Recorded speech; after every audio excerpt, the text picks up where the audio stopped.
What's up, everybody? Welcome to another edition of Night Talk, the after show, after with Lamont, and we got Nita and Moochie coming on through.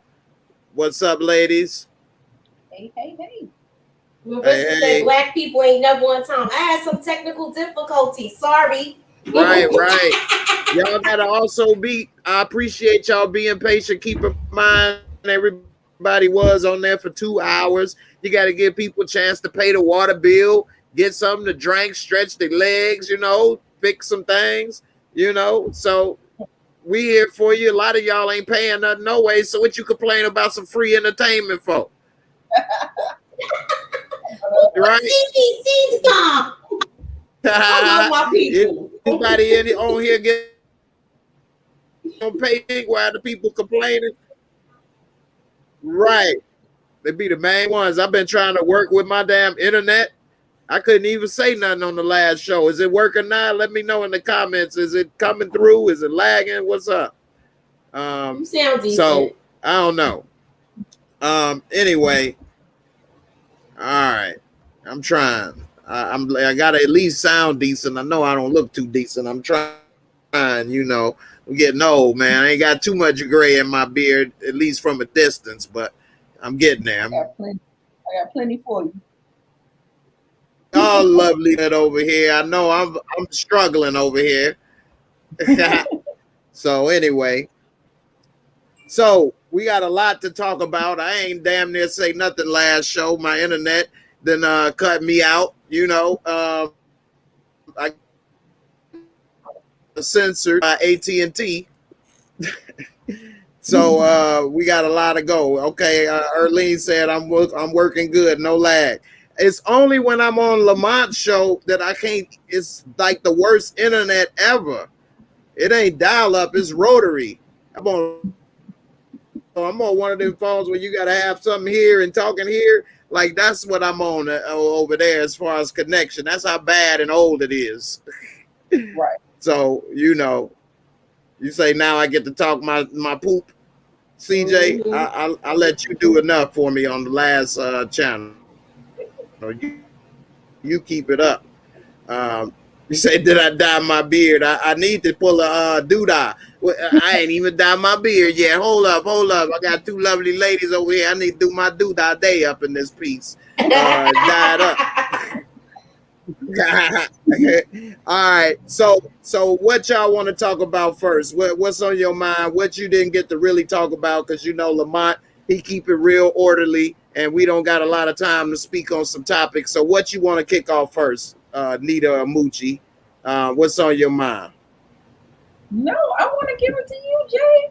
No, we following your lead. Yeah, I say it on my parts. I really want to hear what you guys say. I think I checked out the one right after the show, like around 1 o'clock or so. So I kind of know a little bit of what you're talking about, but I really want you to just get it out, and we can just kind of conversate like that. Okay, all right. Well, hey, was raised to be a gentleman, so I like to always open the door first to my guests and my ladies, and chivalry ain't dead over here, so I want to give y'all the options first. Okay, Key Malik, the only one said I'm lagging. Is it Key Malik messing with me, or is it for real? I don't know. Is it me? Key said I'm lagging over here. I don't know. Y'all let me know, is Key right or wrong? All right. No, you're fine to me. Okay. I appreciate it. And I ain't get to say nothing, like I said, because of my internet connection. So nothing against Lamont or nothing. It ain't had nothing to do with him. Anyway, so first things first, since I didn't get to talk to y'all about it, we're going to talk about the Equalizer sister. What's up with Laverne with no Shirley coming to pop doodah?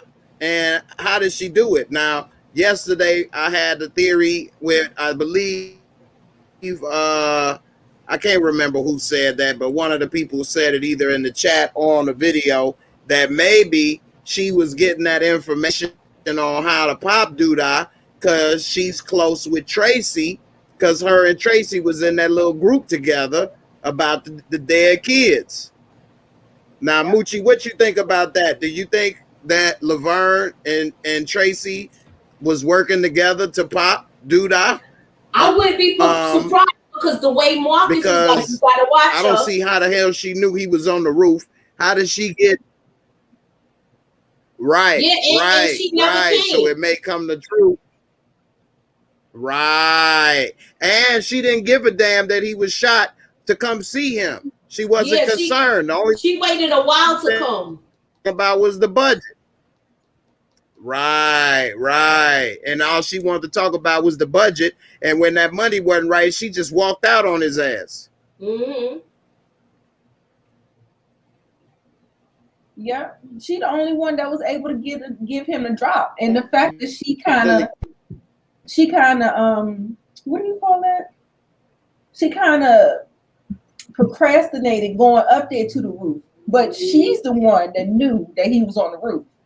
And the fact that's what I think is going to play out a little bit more in the other episodes, is that's how it's Tracy. Tracy worked to set him up. Remember, right before she went up there, Marcus, Jim's father, was like, "Don't trust her," and he was like, "Mind your business." I wonder if he knows a little bit more too. What you think? I wouldn't be surprised. Right. Who knows? He might have told her where she was after he said that comment about, "I don't owe you shit." Yeah. That's true. We got Brother Larry that came into the building. What's up, man?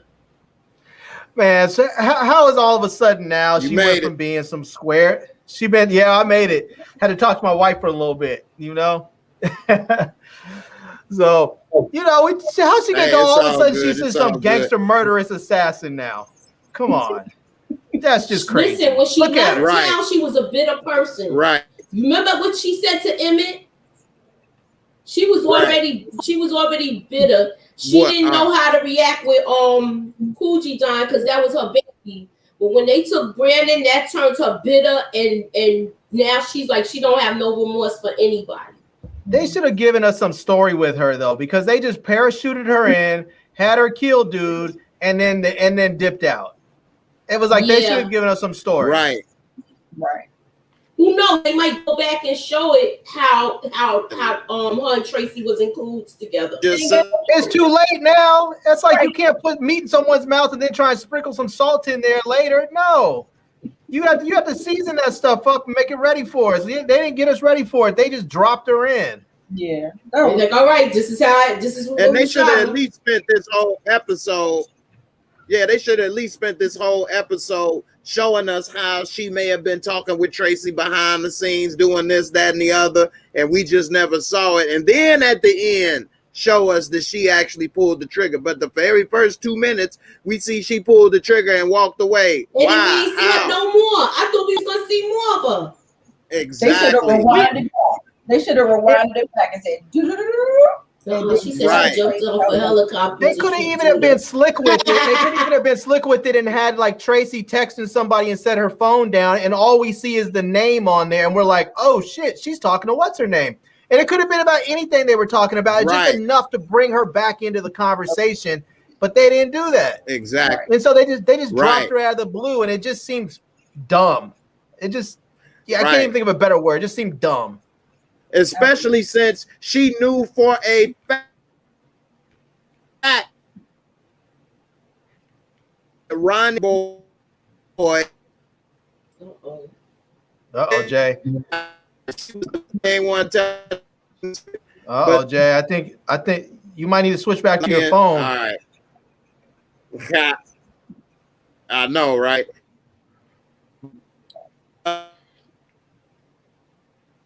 Do you think it's better with less people? Like, I don't get it. Is it better with less people? I wonder. You need me to dip out?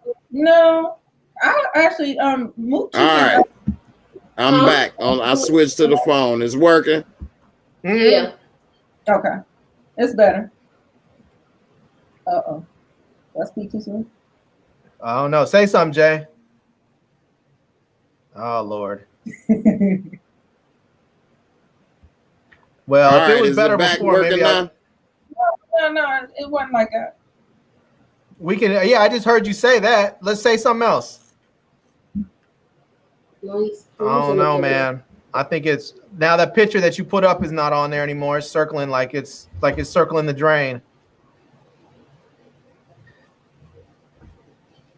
Man, Oh, support them like that.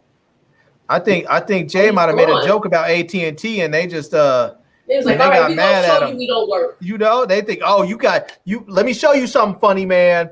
Let me show you something funny, man. We got something for that ass. All right. I done switched back to the phone, man. Can't got nothing, man. It's gotta be going crazy tonight, boy.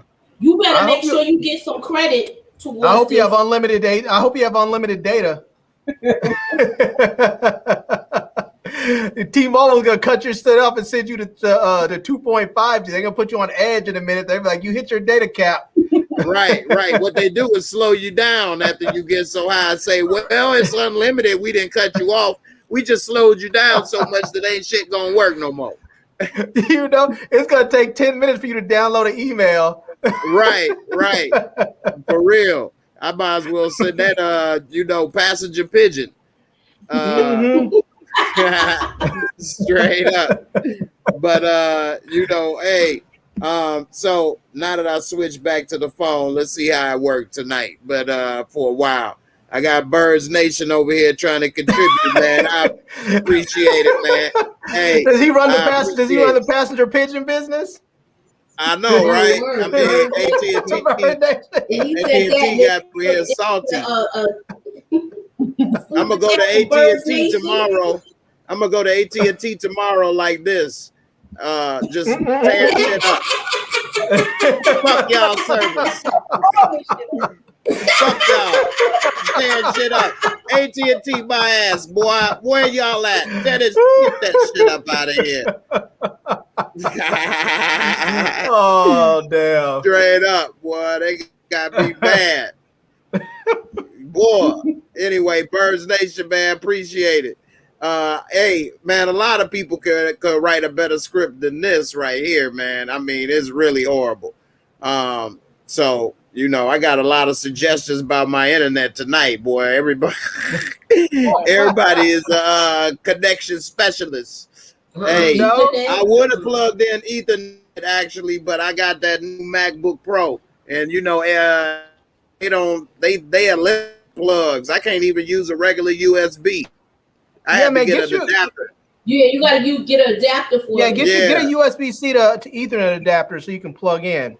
See, that's what I need, a USB-C Ethernet adapter. I got a USB-C USB adapter so I can use the old ones, but this don't have too much. This laptop is thin. It got the touch bar and all this nice stuff, but it don't have a damn plug. Yeah.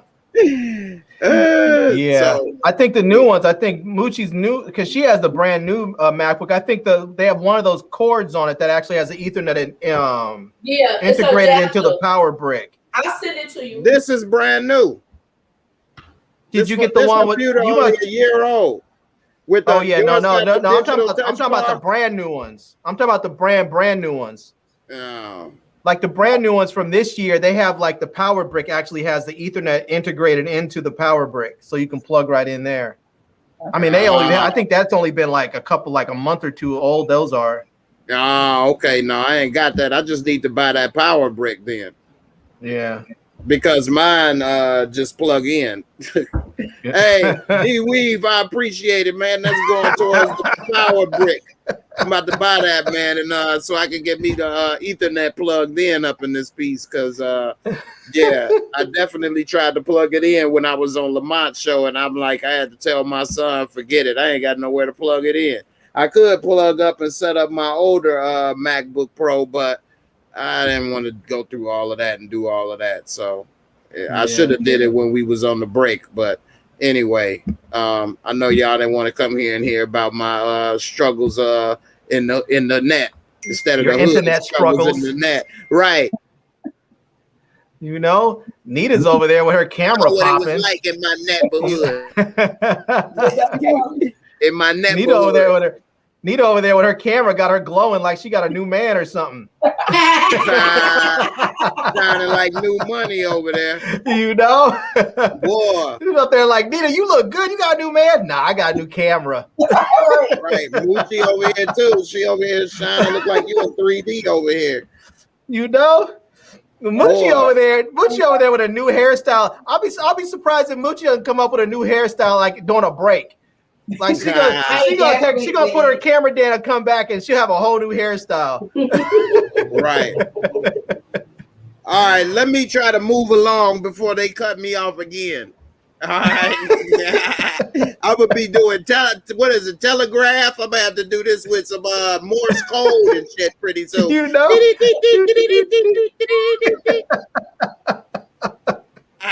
Straight up, I'm gonna be Billy the Kid up in this piece. Before they have me communicate like Billy the Kid, I already know you gonna snap on this one, Larry. So I'm gonna save you for last. So let me ask you this for the ladies. Moochie, you kick it off. So if this was your daddy and he came to a damn near a trap house with the wallpaper hanging off, you coming back with this thug thizzle, and he got dude in a wife beater and Imani with, you know, Muscle Beach chest showing. What's gonna happen? What's this situation? Is he gonna be cool and not say nothing? Because this dude ain't told her nothing about this boy jumping out the window. He ain't told her nothing about no dude choices that she done been with. Like, where's the discipline? Like, I know what I would do if I had a daughter. What would you expect? How would this situation? With this, I feel like he's very disappointed in his daughter. He don't like when he gonna say it? With. Huh? I'd say he sure don't say it, but go ahead. What you think? The little snide comments about the house. A lot of character. Yeah. But he ain't say nothing to her. So let me say first, let me answer it this way. First, how would it go if you was the daughter? And then secondly, how would it go if you was the parent in this situation? Well, if I was the parent, he came there to get her, so it's obvious he don't want her there. He knows what that trick is dealing with Duda on a street level. Okay. So I think he don't like the fact that Jim is with him. And you know what else I was pissed off with Jim's pants, that they had the word bitch written on the back. Oh, I guess. What? I didn't peep that. Right on the pocket. Okay. And so if you was Jimma, what would you be expecting if your daddy came to pick you up like this? What would you think was going to be the situation, the conversation, or what? Nah, the ride home would have been something else. Would it have been some hair pulling or smacked upside the head? I don't think he's abusive, but I think he would have gave her an earful and told her that the certain stuff he's not going to tolerate, because now he knows that she done jumped from this kid, from Kevin to this kid. And he already knew that Kevin and her was having sex. Right. So now you dealing with an even grittier kid. You don't think they get right into it?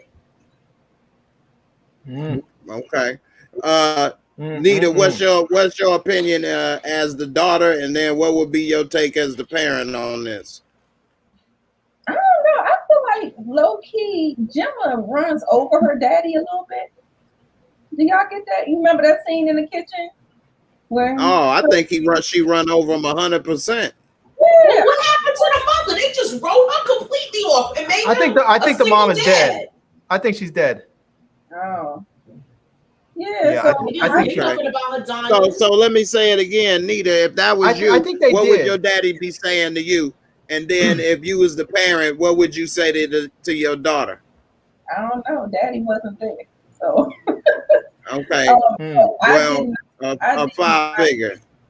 You know, but or yeah, whoever was there raising you, rather I should say. They would have had my ass. They would have went past Jake, grabbed my hand, and was like, "Let's go." Like, what is you doing? Like, first of all, let's not forget that we watched them on camera jump out of the window in the morning. So, like Moochie said, he knows they sleeping together, and you think you just gonna be dick hopping all around to everybody around town? No, girl, that's not what's gonna happen. And that's the part I don't understand. Why didn't they have a conversation about her and morals? Right. It just and her jewel being precious. You don't get that to everybody. It's not a good look for him. So just off it based on me as a parent, I'm not gonna have my daughter walking around acting like this. Like, it's a no. It's a no. Come on. And I mean, you could be overprotective and then you'll just run up in the arms faster. But at the same thing, I don't know. I don't just think it should have went down like that. And I think Gemma runs over him, so I don't think she thinks anything of it for real. Okay, brother Larry, I know you've been waiting patiently. What are you gonna do as the dad, and what would you be expecting if you was the child? Go ahead. I mean, if I was the child, I would probably be expecting that I was gonna catch some grief for this. You know, that I was gonna that I was about to get some. I was gonna get it. But as the parent, I would, you know, knowing how Gemma is, and he knows his daughter, he would have to come at her in a different way. And I would come at her. I would probably come at her in a much more calm and measured approach and ask her. I would ask her, is look at this. When we got out to the car, I would tell her, look at this neighborhood, look at this house, look at the people. Is this what you want for your life? Is this what you're going for? Is this because this is where you're headed if you keep going down this route, you know? Is this who you want to be attached to for the rest of your life? You know, you go and you sleep with this dude, you sleep with that dude, you get pregnant, you'll be attached to them forever. Is that what you want? Because if that's what you want, I can stop paying for private school right now and let you go to your local public school, and you can go ahead there and mess up your life for free. I don't need to pay to mess up your life, you know? And I mean, look at Trig, and I'm thinking to myself, Trig, this man's in your house. Have some dignity. Stand up and greet this man properly in your house. You know, don't sit up there all mad and pouty. Stand up and greet this person. Stand up and greet this other man that's in your house. You know, right? And it's like, oh, I like her. I think she's a good influence on Jay. Of course, she's a good influence. You know, if that's what I mean. If according to what you think is good, I think he obviously doesn't really know her, because if he knew her, he would know she's a horrible fucking influence on her. You know? But when did Gemma try to kill herself? Somebody said that in the comments. I didn't know that. I think all this happened before. They never showed. I think all this happened right when they introduced her. Yeah, I think all that happened when they introduced her first. You know, because I think when they first introduced her and Marcus, it was like her father. I think it was her mom died, because when Kev talked about something, I think when Kev was talking about Brandon or something dying, and she had mentioned that she had lost her or you know, someone close to her too, which is her mom, I think it was. So right. But last season, she told her mother about Keisha being missing, and the mother blabbed it to one of the schoolmates' mother. Right. And that's how the white girls found out about it. Right, so I'm kind of lost with all then maybe I'm thinking of something else. Maybe I'm thinking of another show or something. I don't know. Okay, somebody said she mentioned it to Kev last season about her trying to kill herself. Okay. She did. Yeah. No, you was right, Larry. She did. The writing is kind of all over the place. I don't remember exactly if she said it was her mother that died that made her want to do it, though. But she did say something happened that she wanted to do that. But she did. Here's the thing, and I'm not trying to be all uppity or ditty or anything else. But let me just ask you this: if y'all had come in, you're in Marcus's shoes. You're a businessman. You're somebody who's influential in the community. You're a kingmaker of sorts. People went to him trying to get his endorsement for mayor. He works with the mayor now. and you come into this neighborhood and you see your daughter in here with a local drug lord and a transgender drug lord, and you think to you, what are you gonna say? This is exactly where I want my daughter. This nigga's gonna be like, get the fuck in the car, and you're never coming back here. He's just gonna have to find the right way to say it so she doesn't go back. He can't say it to her that way because that would just make her go right back.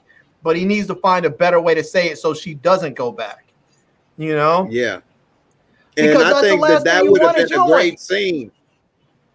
Yeah, they should have put that scene in there. Great scenes. Yeah, they should have had the scene of some type of conversation with him taking her out. And you made a great point. You don't let somebody in your house that you never met before, and you see they dress nice, professional, and you sitting there all pouty with a wife beater on, looking all slouchy. You got the wallpaper hanging off the walls, and you know it's just a bad first impression.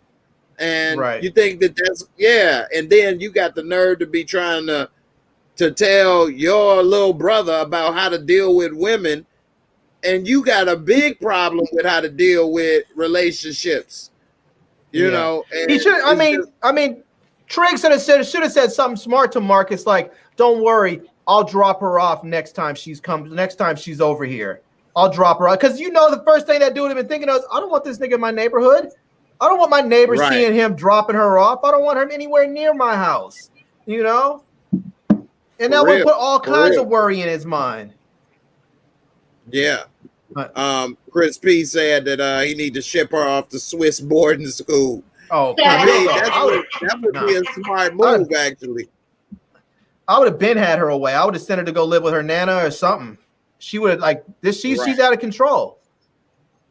She's out of control. Definitely. And Nita, you posted, how did he get there? Like, that's a great question. Like, how did he get there? Who called him? And why they kicking him out? Why they gotta leave? Because he probably track her phone.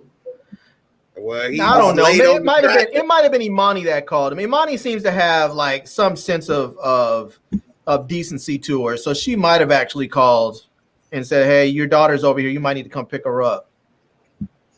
But I don't know why they would want to kick her out. I don't know. I don't know why Jake just didn't go and ride the train with her or drop her off or something, but I don't know. There's so many holes in this story. He's a little peahound. He's trying to get some tail. There's so many holes in this story. Some of it times it just doesn't make sense. You can't. That's why I say, like, with some of these things, like, you have to suspend your disbelief. But sometimes the writers, they put so many holes in there. It's like you can't even just suspend your disbelief anymore because it's like it doesn't make any sense. Right. Exactly. And like, that's another point you made on Lamont's channel I wanted to chime in on, is like, it don't matter if it's Star Wars or whatever. The story is key to sell the dream. Right. You know what I mean? And if you don't do it, like, I can believe in the Incredible Hulk if you write the story right. You know what I mean? Right. That helps you escape and believe the story you telling. But if you making it not make sense, then you're gonna think this is stupid. This dude turned green when he mad, da da da da da da da. You know what I mean? It ain't gonna make sense. And so, but they write the story, 40 different movies and TV shows that work together. And so you could easily write something like this, but you know, they don't make it work together. And for him to be watching her hugged all up on this and not say nothing or do nothing and just watch, that wasn't realistic. I feel like you have to be honest with your daughter and tell her what she's dealing with, not who she's dealing with. I mean, you do want to tell her who she's dealing with at some level, but what she's dealing with. You have to let her know this is not just some random classmate's house. This guy runs drugs in this city. He is a head of a drug organization or an underboss of a drug organization, and you never know if someone's going to come by and do a drive-by on his house and shoot the place up or throw a firebomb through his house. Anything can happen when you're over here, and so you can't be over here. It's not safe, you know? Mm-hmm. And we know that. We know he's about to go to war with Nook. For a second. Yeah, I'll go a little further. Somebody could be watching the house and kidnap her to try to get ransom from her father. That's true. Because they already know everybody know he's a rich guy. Right. Right. That's true. So let me ask you this, Moochie, and then Nita, you chime in, and then Larry. So what would work for if you was put yourself in her shoes, Gemma's shoes? What would work for you to leave this type of dude alone? What could your parent do, or what kind of message would get? Imagine you her though. So what would work to get you to get this message? Leave this dude alone. To me, I would if Marcus was right, he would just say like, look, this is a bad area where you going. This house have a lot of activity going on. I don't want you there. That's why he needs to put his foot down. And you think that little bit will work? Look, if he start taking stuff for her, yes, it would. I think what Then, Larry said. I think go what ahead, Larry said. Larry said it perfectly. He has to find some kind of way to. The thing is about teenagers, and that's why I keep trying to tell you guys. Like, I've been through it. They don't even look like the children that you've raised. Like, they totally want to live their own experiences. They think they know everything. They smelling themselves. They doing all these things. They do that. They go through that. I'm telling you, I went through it. And so I really think breaking it down in a way like Larry was saying that maybe, and then enforce a consequence. Go to your public school. You don't deserve to go to this school. If this is the road that you're heading down, you don't deserve that school. Go ahead and go to the public school. So I believe exactly what Larry was saying, that you really have to take it a step further, explain deeper, explain. That's the same thing I was saying about Nina.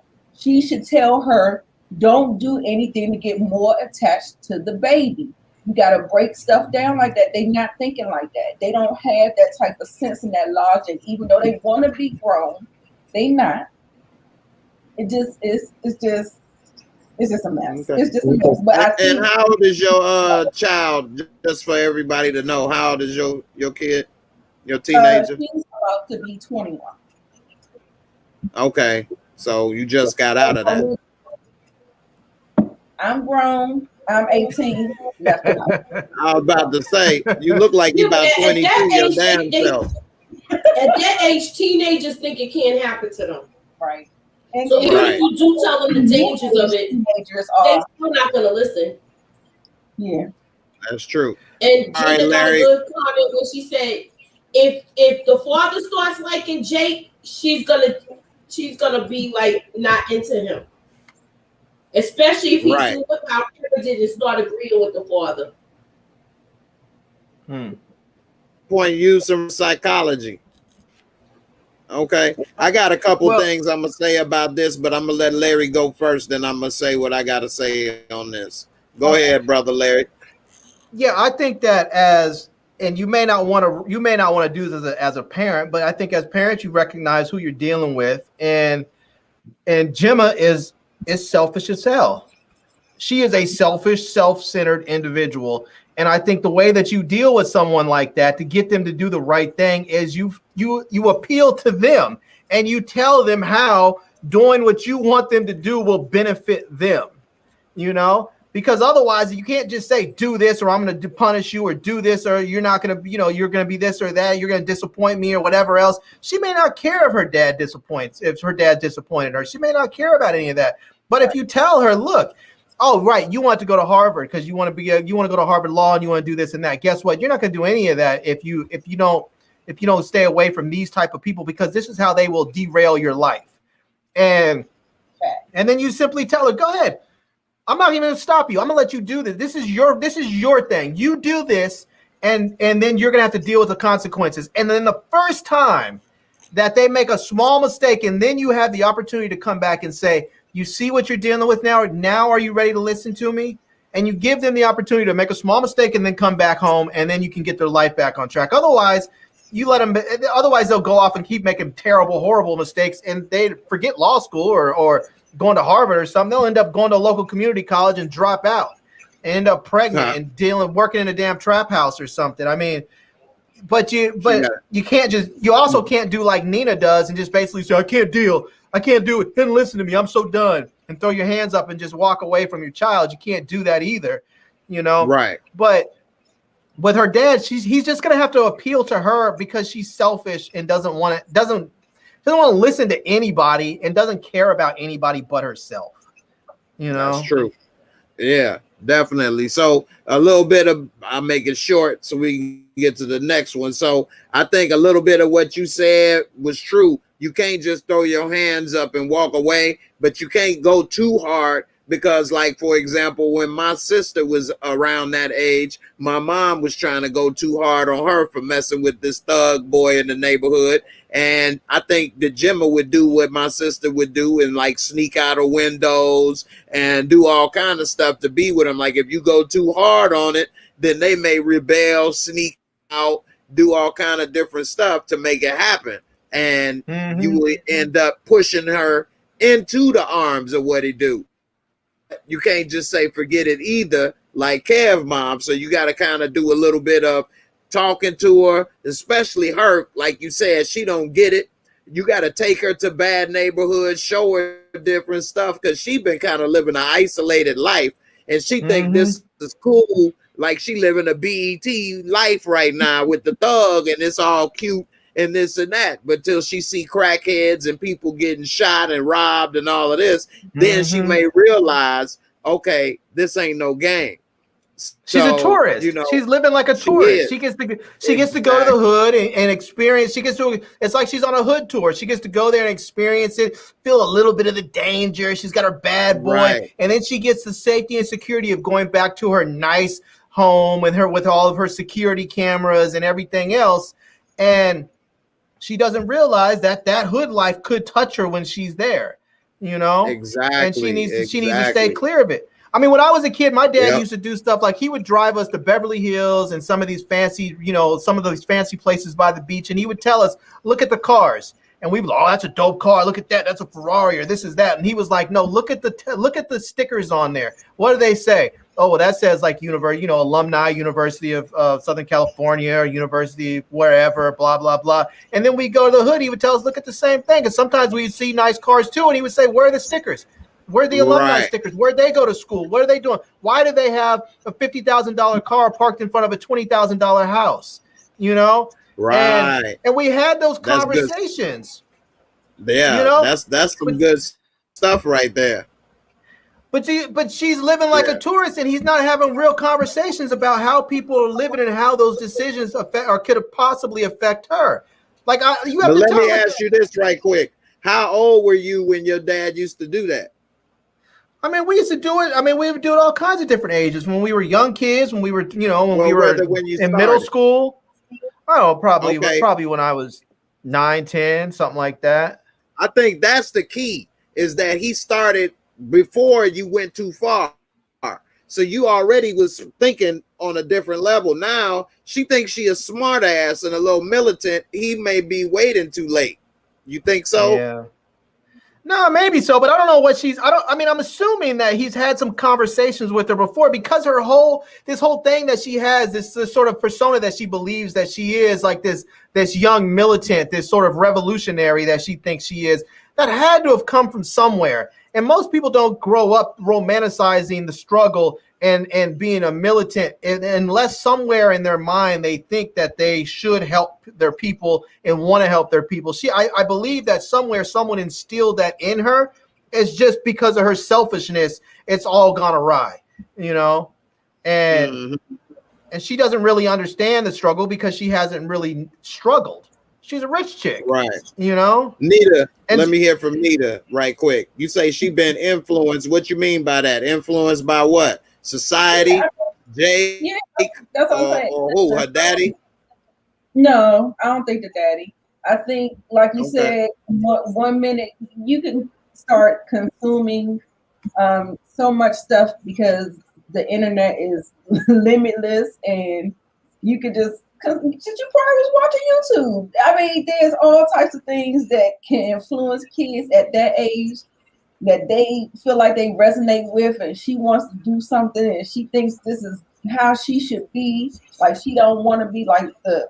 But the thing is that she's acting like that, but she's doing a whole nother thing. Like being with Jake clearly doesn't line up with her belief system. So it's just weird. Like I said, it could be the writing, but I don't think that they portray these people clearly. Like they don't have clear lines of who they are. They don't even know who they are. They just write them however they want the drama to go.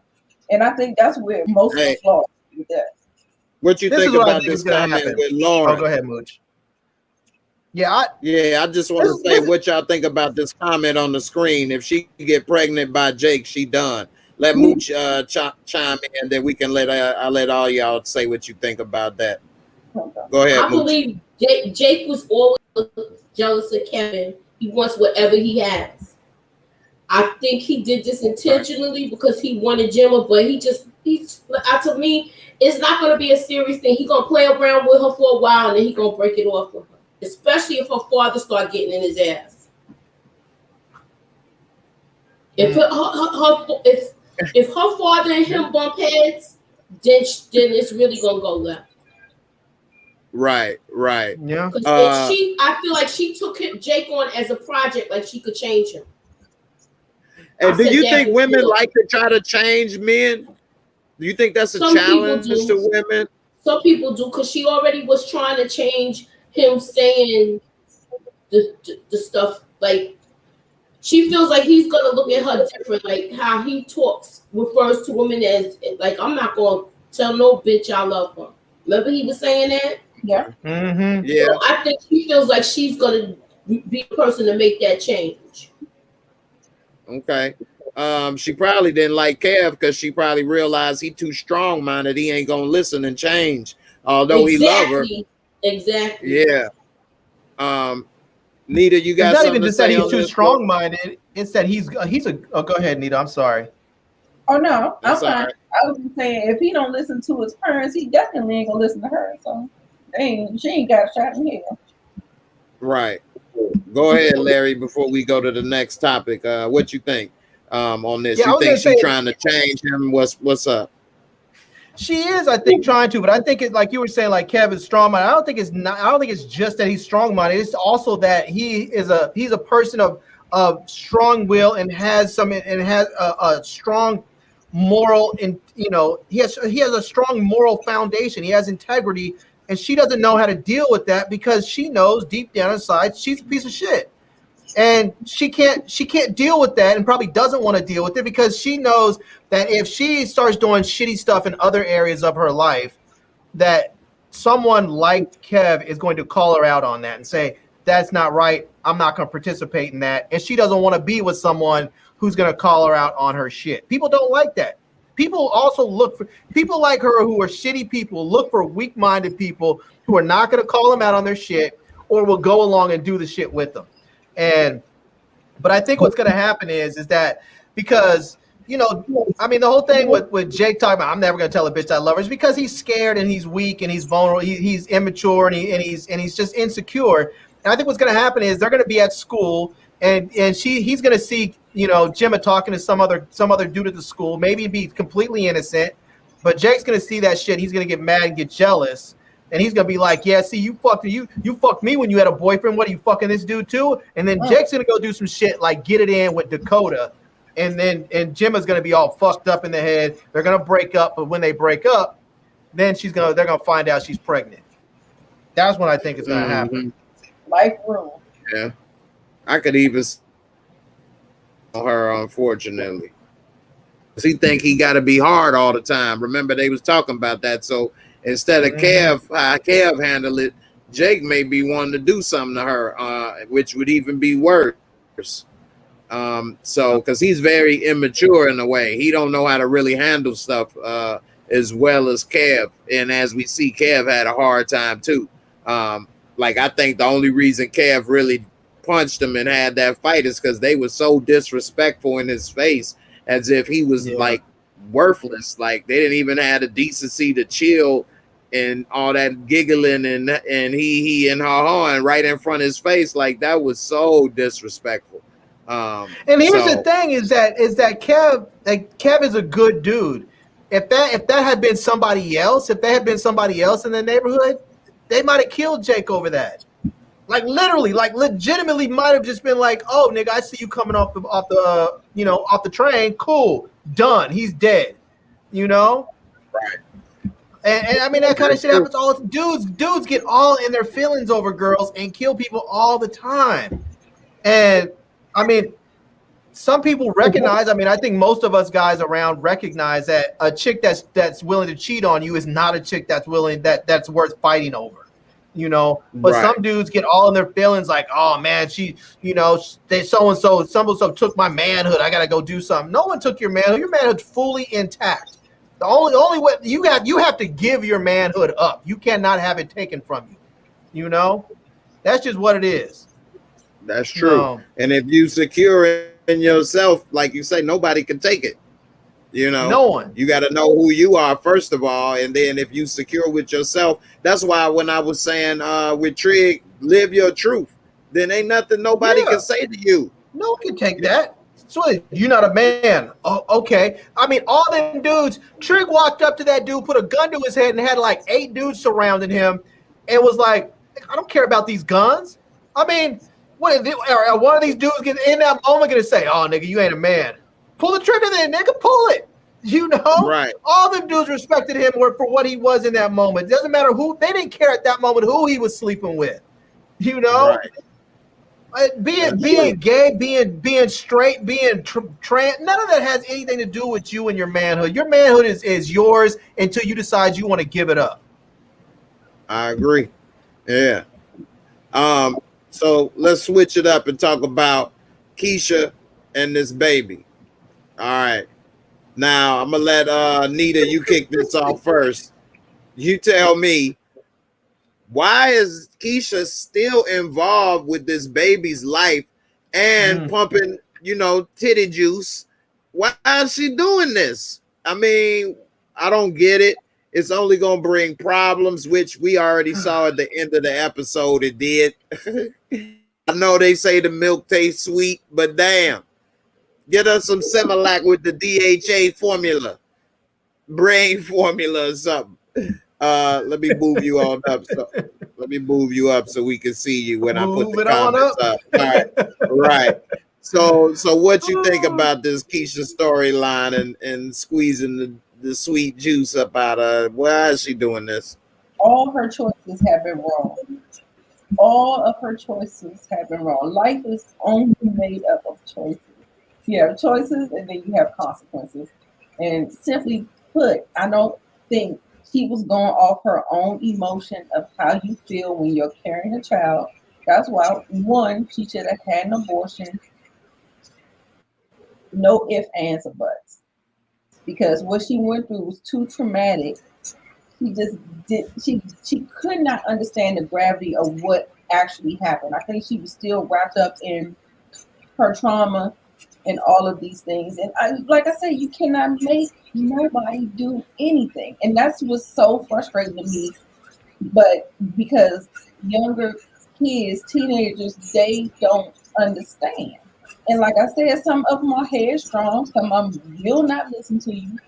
And it's just unfortunate. And because she lacks the guidance, and I think, at the end of the day, I felt like Nina tried to talk to her, but child, who knows what that girl said? I don't even know what Nina really said. I know that she let it be her decision, but at the end of the day, you have to walk these consequences through in your mind. And like, if you do this, then this will happen. If you do this, then this will happen. You'll get connected. You won't want to get a baby up. Then you're going to be looking at your rapist and abductor's child in the face. And do you really want to do that? Right. The baby may start to look like the man. It is. Right. And do you really look at a reminder of all of that tragedy that you just went through? And like I said, it was just and to add on right quick, Let me ask you, what's up with them not naming the baby yet? Because Keisha has to name it because it's going to be Keisha's baby. Right. I wonder how much time passed. Do y'all know? They don't tell us nothing. We don't know if it's the next day, a week, what. So her belly went down when she was standing in the mirror, so that take at least about a week. It's been a while because remember she wasn't at work for a while. Remember the boy said that to her. Well, she had a natural birth. If she doesn't have the baby anymore, she could, in essence, go back to work like a week later, give your body a break for about a week because she didn't get cut, she didn't have a C-section. She's young. Her body probably would have bounced back. I don't see her having to take maternity leave. Like, I don't even think the thrift store has maternity leave, so I don't even think that's the case. You know what I'm saying? Doesn't make any sense the way they did this. I mean, it's like, think about this. When they probably barely take credit cards. Hold on, Larry. Hold on 1 second. Let me get it from Moochie, and then I'm gonna let you give you the flow so you can flow. All right. Go ahead, Moochie, think about this decisions that Keisha been making. I still feel like I think this is still not the last of Octavia. We're gonna see it. They're gonna do some form of co-parenting these two. Because she still hasn't gotten a real deal of the baby. She hasn't, I mean, she looked at the baby for a little bit to the day she was holding him, right? Right. So I just feel like she's, you know, a baby's face changes. I feel like she's gonna have a problem when she starts seeing that guy's features. If you know, if you want to be real, but the way these writers is, they don't go that deep to me. No, they don't. All right, Larry, the flow is yours. What's up with Keisha and these decisions? First of all, you had talked about how Nina should have stepped in and said something more, but instead she told her, like, you don't know what she said, but she allowed her to make the decision. There are some times when kids, I think, want you to make those hard decisions for them. And they don't want to make those decisions because sometimes they're like, I don't want to make this decision and I don't want to be mad at myself about it later. And if they can be mad at their parents for making some hard decisions, then sometimes the parents need to say, fuck it, be mad at me. You could be mad at me for the rest of your life, but guess what? Your life will be better as a consequence of this decision. So be mad at me. I'm okay with that. It's part of my job. And sometimes you have to be mad at me, you know? And we're not friends. I'm your parent. Right. And I think at that moment, even though it was ultimately Keisha's decision, because she had to, you know, because Keisha, it was her in her body, she needed to make it. Nina should have said, I think you should have an abortion. And I think you should have an abortion so you don't have to have this maniac's child and let him have a legacy. And then after, you know, and then see him either in the world or know that this crazy lunatic's baby's out in the world somewhere. And, you know, and at the same time, when they decided that when she was going to have the baby, she should have told her, you need to do everything you can to not be emotionally connected to this child. But what did they do instead? When they had this big water birth, it's like they have all these women around her. They have her mom, and they have her two moms, you know. You have this doula, you have some other lady, you have all these women in there welcoming her into the community of motherhood, except she's not really going to be a mother. And that just made no sense. It's like, why are you going to have this big ritual that you guys are doing, this big ritual around, you know, giving birth when she's not going to be a mother? It just doesn't make any kind of sense. And I mean, I get the woman wants you to have maybe a natural birth, but you just simply tell her, no, I'm gonna give birth and give you the child, and you take it and go. You know, you're not going to tell me what to do with my body. I'm gonna, you know, and then there's all this stuff. Like, this makes no sense to me. This having her pump breast milk and then giving her breast milk. It just, to me, all that's doing is bonding Keisha with this child. Even if she's not physically bonding her with her, she's getting this emotional bonding through it, knowing Keisha knows I'm nourishing my child. I'm giving my child, you know, life. physically through my body, and now I'm continuing to give her life through my breast milk. And I think when she asked her if she had given her a name, I think at that moment when she said not yet, Keisha was like, oh, she hasn't even bonded with this child yet.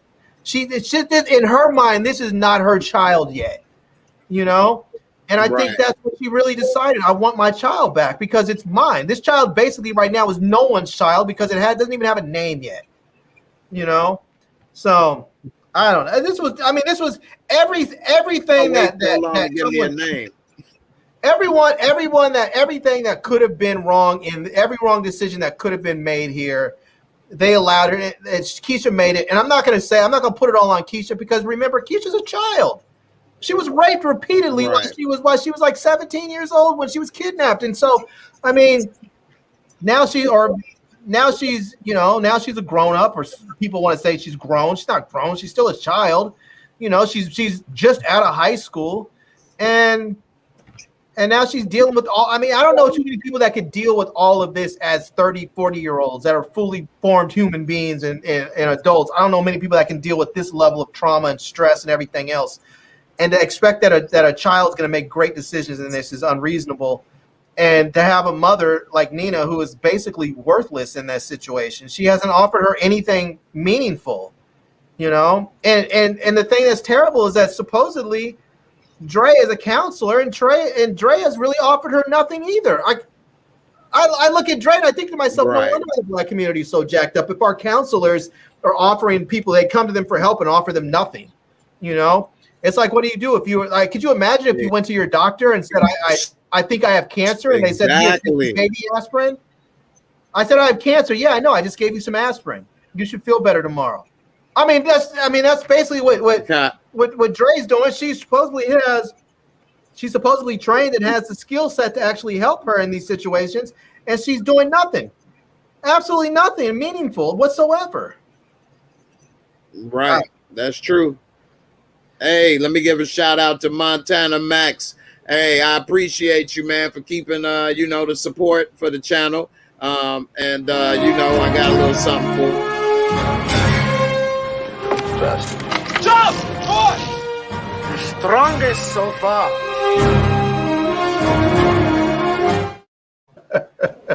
Hey, man, hey, you inspired me to go on and pull out my bro. But hey, thanks a lot. Funny, Black Beach said Dre would rather help Vic Mensa. What's interesting is that Dre seems to be more interested in helping her friend. What's her name? Jada, than helping her son and daughter. It's like literally Kev has his entire life in front of him. She is actually responsible for that human being. She is responsible for that human being's well-being. And she would rather take care of her friend, who's an adult, who has other people in her life that want to take care of her. And she's saying, no, I don't want Emmett here. And she already has her little masseuse there taking care of her. But she has people that are there that want to take care of her. And you should let those people take care of her so you could be at home taking care of your son. Yep. Hey, that's an excellent point, though. She's there counseling people like them. Not that they don't need the help, but at least she could have referred Keisha and Kevin to some other people, and don't go there and start talking with your boo about y'all problems. Like, Keisha need counseling. How we see Kev in counseling, but Keisha not in counseling. Kev ain't did nothing. He ain't been in a worse situation than Keisha. You know what I mean? She been in a worse situation. And on a side note, last week I had a doctor's appointment, and my doctor actually delivers babies. That's his main thing for the last 20 years. And so some questions about, what's the significance of the water birth? Can they not do this? Can they not do that? And he said, hospital, they got aromatherapy. They can sage. We actually in the front if they want to buy some. I'm like, what? He like, yeah. And if they wanted to come in and cut the cord or have a doula and do all of this, we do it in the hospital. I'm like, well, what's the point of doing this at home? He like, man, some people just feel it's better that way, or maybe they don't want to pay. But then if something happens and it's a bleeding that can't be stopped or whatever, then they got to call, and hopefully, you know, things is taken care of in time and stuff. So my whole point of bringing that up is Keisha didn't need to have to go through that at her house by herself like that. Well, with those ladies, like they could have been in the hospital and had the same experience. And to Larry's point, why are you doing this for a baby you're supposed to be getting rid of? Yeah. You're bonding and doing all this stuff that a woman would do with a baby that she want to love and keep and had out of love, or at least had with somebody that she liked, at least, you know, for a minute. So that wasn't the case. And, you know, it's just unfortunate that they got this girl so confused without any help. They shouldn't have been pumping breast milk. The woman Octavia shouldn't be giving her the baby to hold. You know, they should be out of sight, out of mind. Move on so she can move on. You know, and why would she want that baby when she works at a thrift store? She's supposed to be getting back on track. People say her life was taken from her. She really only knocked off track a little over a year or so. She can still go back to school, graduate by 22 years old or 23. Of life. Yeah. You know? I mean, I understand to some degree, because there is a biological component to all of to motherhood and parent into fatherhood, where you actually feel there's something that say that when people get pregnant, that your brain chemistry changes so that you are hardwired to want to care for that child, and it's our bodies do it because otherwise you wouldn't have preservation of the species. So I understand that she might not necessarily, she might be thinking like, I want to go to school, I want to do this and that, but her brain might actually have just changed and said, no, this is my offspring, and I want my offspring. And so I'm not gonna dog her for that, but at the same time, why put her through all this emotional torture and make her have to come to this decision in some roundabout, hurtful way? Why not just say, look, why wasn't she in a situation where she can just feel safe to say, I want the kid, I want to keep it, it's mine, I want it, instead of going through all of this? Yeah, ladies. And why wasn't the woman smart enough to take this kid and run for the hills? Say, okay, I got it. Good, I'm out. Right. You know? Moochie, you got something you want to add? I feel like she was fighting with this through her whole pregnancy when she was up in the room crying and stuff. But her parents weren't giving her any about guidance. They kept saying, make whatever decision you think is best for you. Just make a good decision. They should have been laying out the options. They should have brought in a big ass whiteboard back there and put a line down the middle and put pros and cons. Well, that's what she did. How she did the paper with Kevin, she should have did that paper with Keisha. Hey, that is a good point. That's a good point right there, Moochie. I agree. You did all of this writing for Kevin and didn't really do a breakdown. But you don't say nothing to your daughter. To me, she sucks as a parent. That was when Kevin was thinking about going to that school? No, remember, this was like 2 episodes ago when he got in trouble for drinking. Remember, she wrote on the paper, like, these years from this year. And to me, that was a shitty explanation anyway. Yeah, Larry said horrible. Deeper. She should have went deeper. She did. She didn't go deeper. Like, she needed to tell him, like, from this point on, there are consequences with things that you do. She's a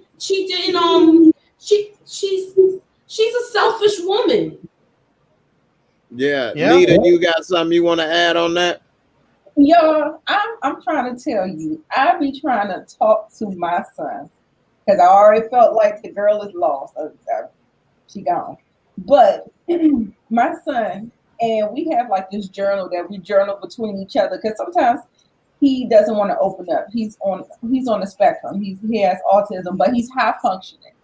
And every time I try to teach him something and try to, relate it to real life and real world stuff, he's like, Mom, you always just coming down. You make everything depressing. You always, this is supposed to be a light conversation, and then you went down this rabbit hole. And I'm like, I just be trying to let him see like the little things. Like I feel like I don't even be trying to go down the rabbit hole because like he's on a spectrum. That'd be like talking Chinese to somebody. So I was just trying to give him little bite-sized nuggets whenever I can.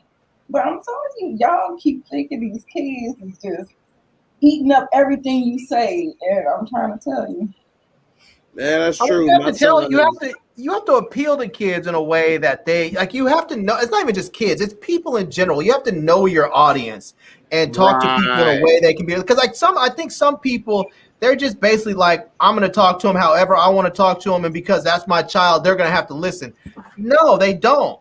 They don't have to listen. Even if they hear the words, they don't have to take those words to heart. What you need to do is listen to your children and know how they are, and then appeal to them so that they'll be receptive to your message. It's no different than going into a sales meeting or a sales pitch.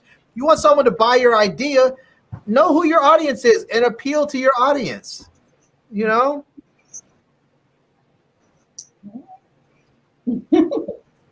That's all I'm saying. I love Atypical, CJ.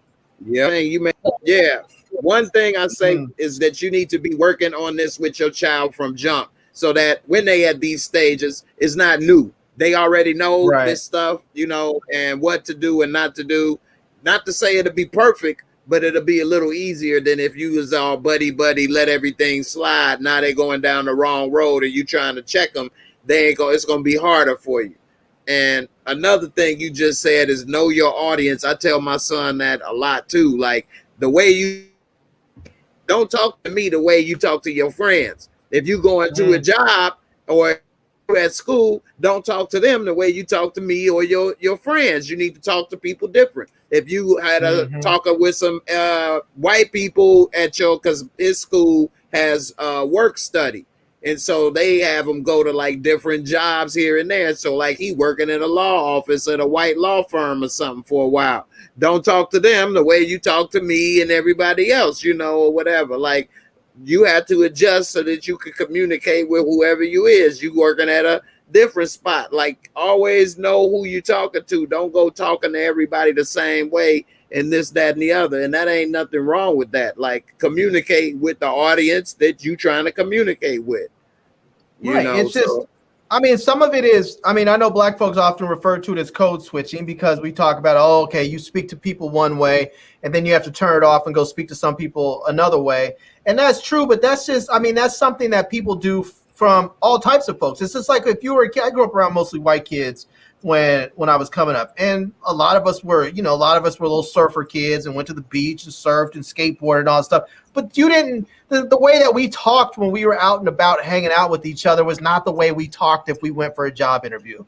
We were not going to refer to women as Bettys and be like, what's up, yeah, man, that was awesome. We're not going to say all that in a job interview. So Betty's is actually real. That's a new show on Showtime, and they call the girls Betty's. I thought Betty's, that was some made up stuff.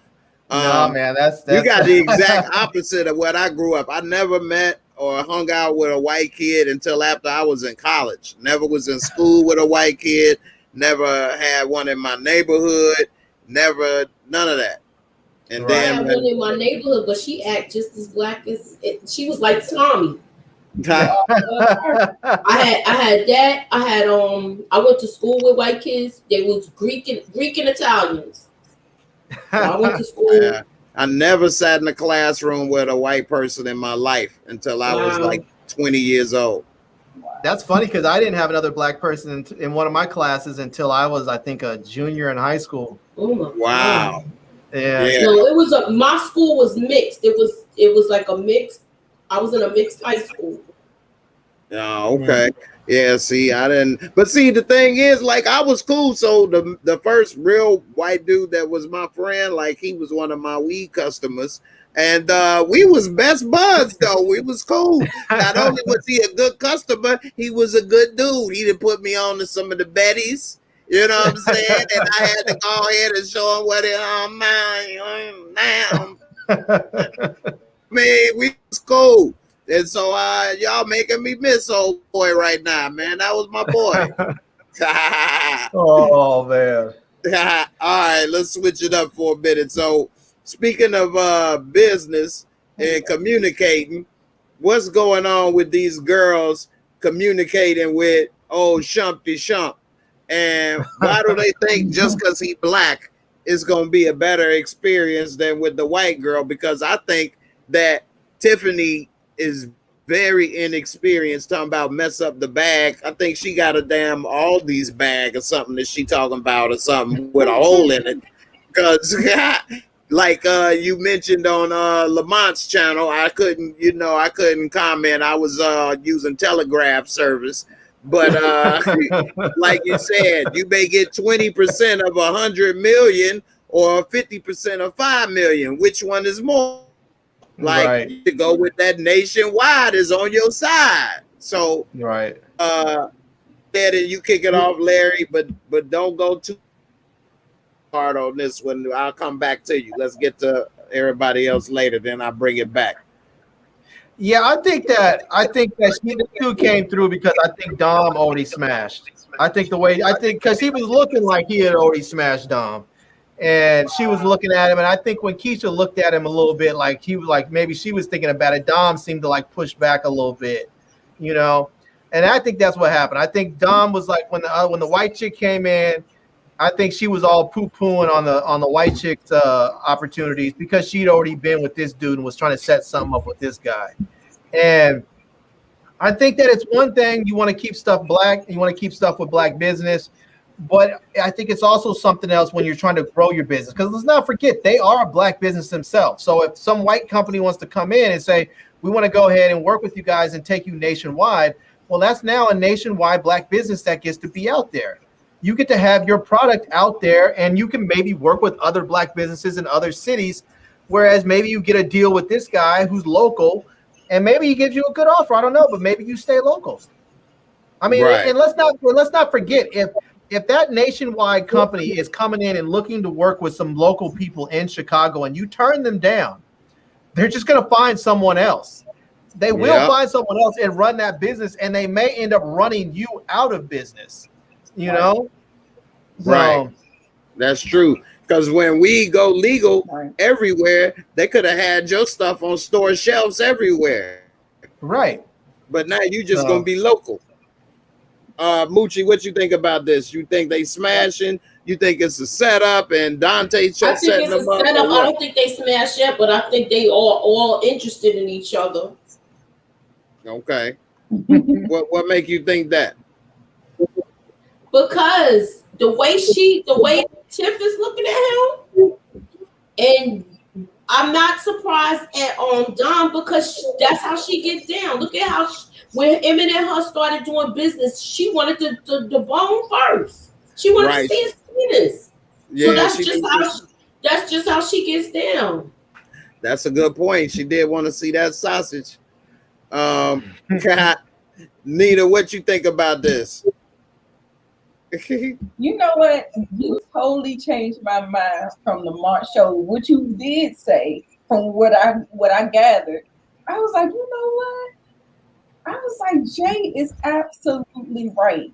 I said, you know, everybody aren't good at reading contracts. They're especially hard, and I think it's purposefully done. They make contracts hard to put in loopholes and stuff like that. So, yes, they do need contracts, but they also need lawyers, somebody that knows what the hell they're doing. Because they and miss out on a good deal just by not trusting white people. And you really need to look out for the black people, because they will shit on you in the end sometimes. Right. Yeah. So. Right. Yeah. Yeah, they need to get that color out their head and look at contracts, lawyer, the numbers. Because like they say, what? Men lie, women lie, numbers don't lie. Yeah. So, yeah, they doing this deal with him on the handshake.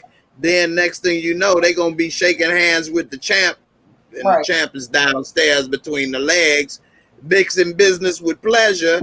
Next thing you know, he going to be smashing their cup.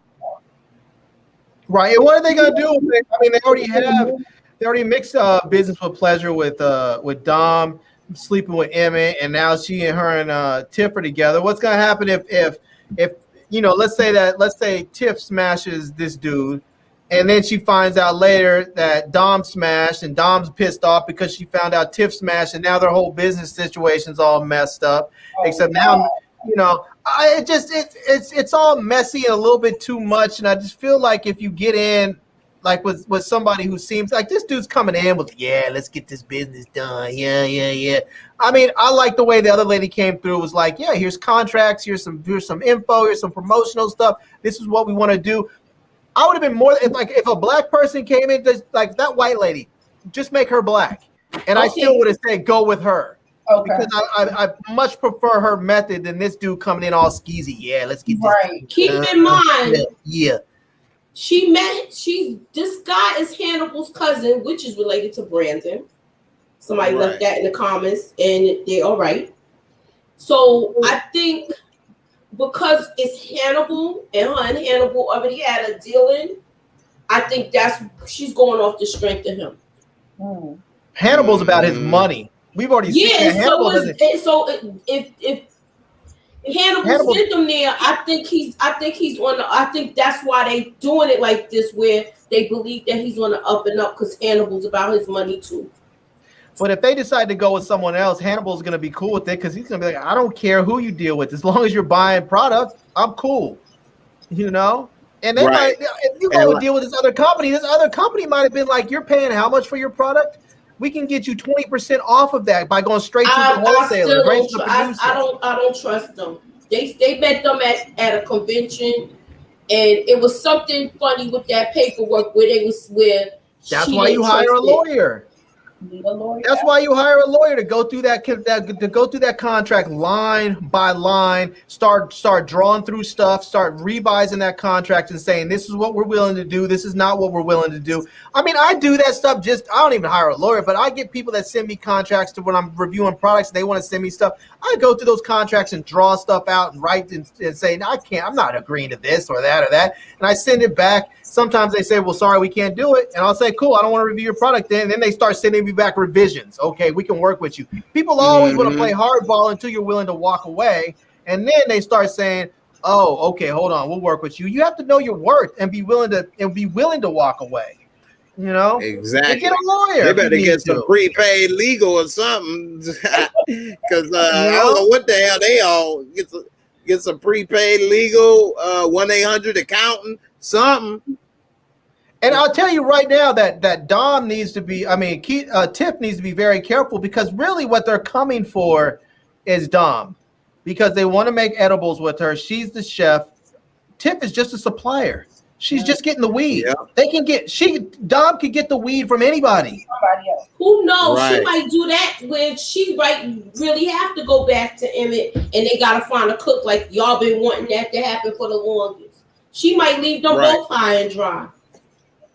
Right. Well, actually, you got a great point, Larry. They don't even need Tiff at all. Dom could go and do the deal with the white lady without Tiff because Tiff the supplier, but she can get weed probably in bulk. Tiff is the one with the connections, but if she got the connections with the white lady putting it nationwide, why I need to go door-to-door salesman like you selling vacuum cleaners and shit? We don't need you. Right. So Tiff really has nothing. You know? No. Really? And then she had the nerve to try to pull her outside to check her, talking about, let me talk to you for a minute. Why? I mean, realistically, I think it was okay that they had that conversation. It just shouldn't have happened right there. If they were doing business, they should have sat down somewhere else and had conversations about that woman with her and with this guy here. They should have had those conversations before either one of those people walked in the room and tried to start talking to him.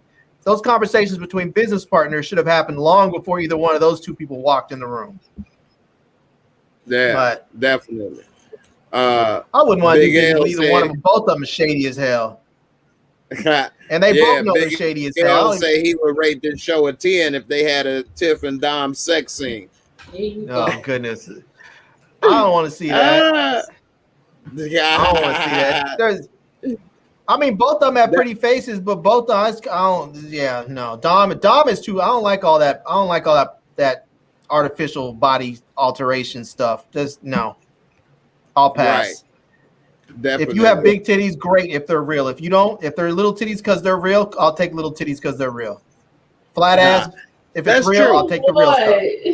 It's got to be proportioned to your body. Everybody thinks something got to be hanging off your body. Gotta be real. It can be proportioned and you still look nice. Now, I think they both look good. But let me ask y'all ladies this right quick. Larry, hold on for a second. So the other night, I think Lawrence was saying that light-skinned women is shady and dirty. Nita, what you ever heard something like this? What you think about that? I mean, they can be because they realize the privilege that comes with being the lighter skin.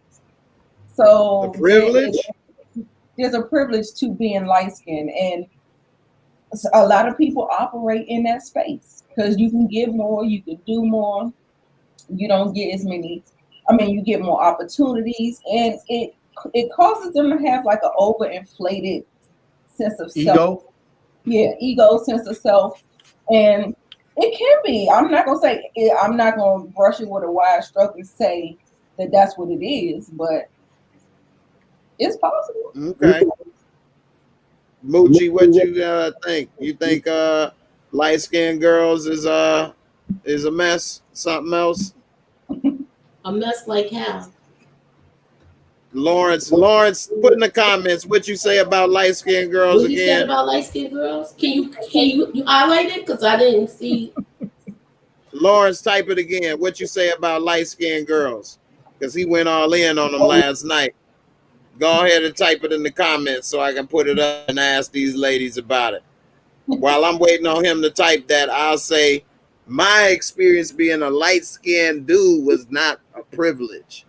Okay, I know I'm not even light-skinned now. I'm damn near white-skinned, but that is get you some sun, man. After right. That's after 10 years of being, going through a serious health issues.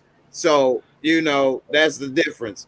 But I was still light. I was just a little lighter, darker than this. But anyway, I used to have to get into a lot of fights and different stuff. People thought, oh, well, I'm going to punk you because you light, or you can't fight because you light. I'm going to beat your ass. So I had to kick a lot of people's ass and do this and that and get into fights. Then you always constantly having to prove this and prove that or whatever, because you light. People, you think you black, or you ain't black enough, or you ain't, tough, or you can't do this or do that. So it was not a privilege.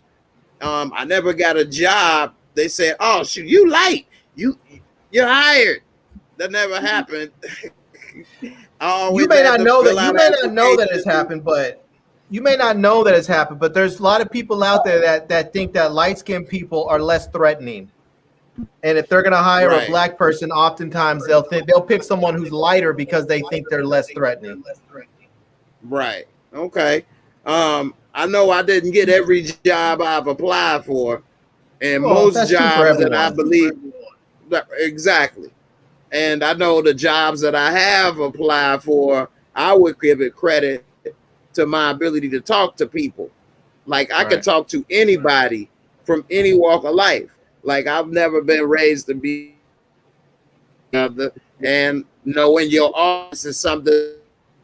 So whether you in the hood, I could talk to you on your level. Whether you in the business, like my parents work downtown in offices, so I know how to talk to people on that level. And I've worked in office jobs, whether you're an older person, black, white, Hispanic, Asian, whatever your, sexual preference, whatever the case may be, I know how to talk to people and treat people, with respect. And so I think that has gotten me further than the color of my skin could have any time. You know what I mean? So, like you said, I may not know. Maybe somebody did that and felt that way, but I don't think that. And as far as dealing with women, I don't think that I dealt with women on a different way, or I got all the women or this or that because of the color of my skin. I used to actually talk to the women. I never had a date with a woman from the internet or typing. Everybody I ever met, I met in person, and I talked to them in person. And it wasn't like they was like, ooh, and and it was No, I feel smooth you. sailing. Yeah, so But, but nowadays that's how people meet because somebody has their volume up.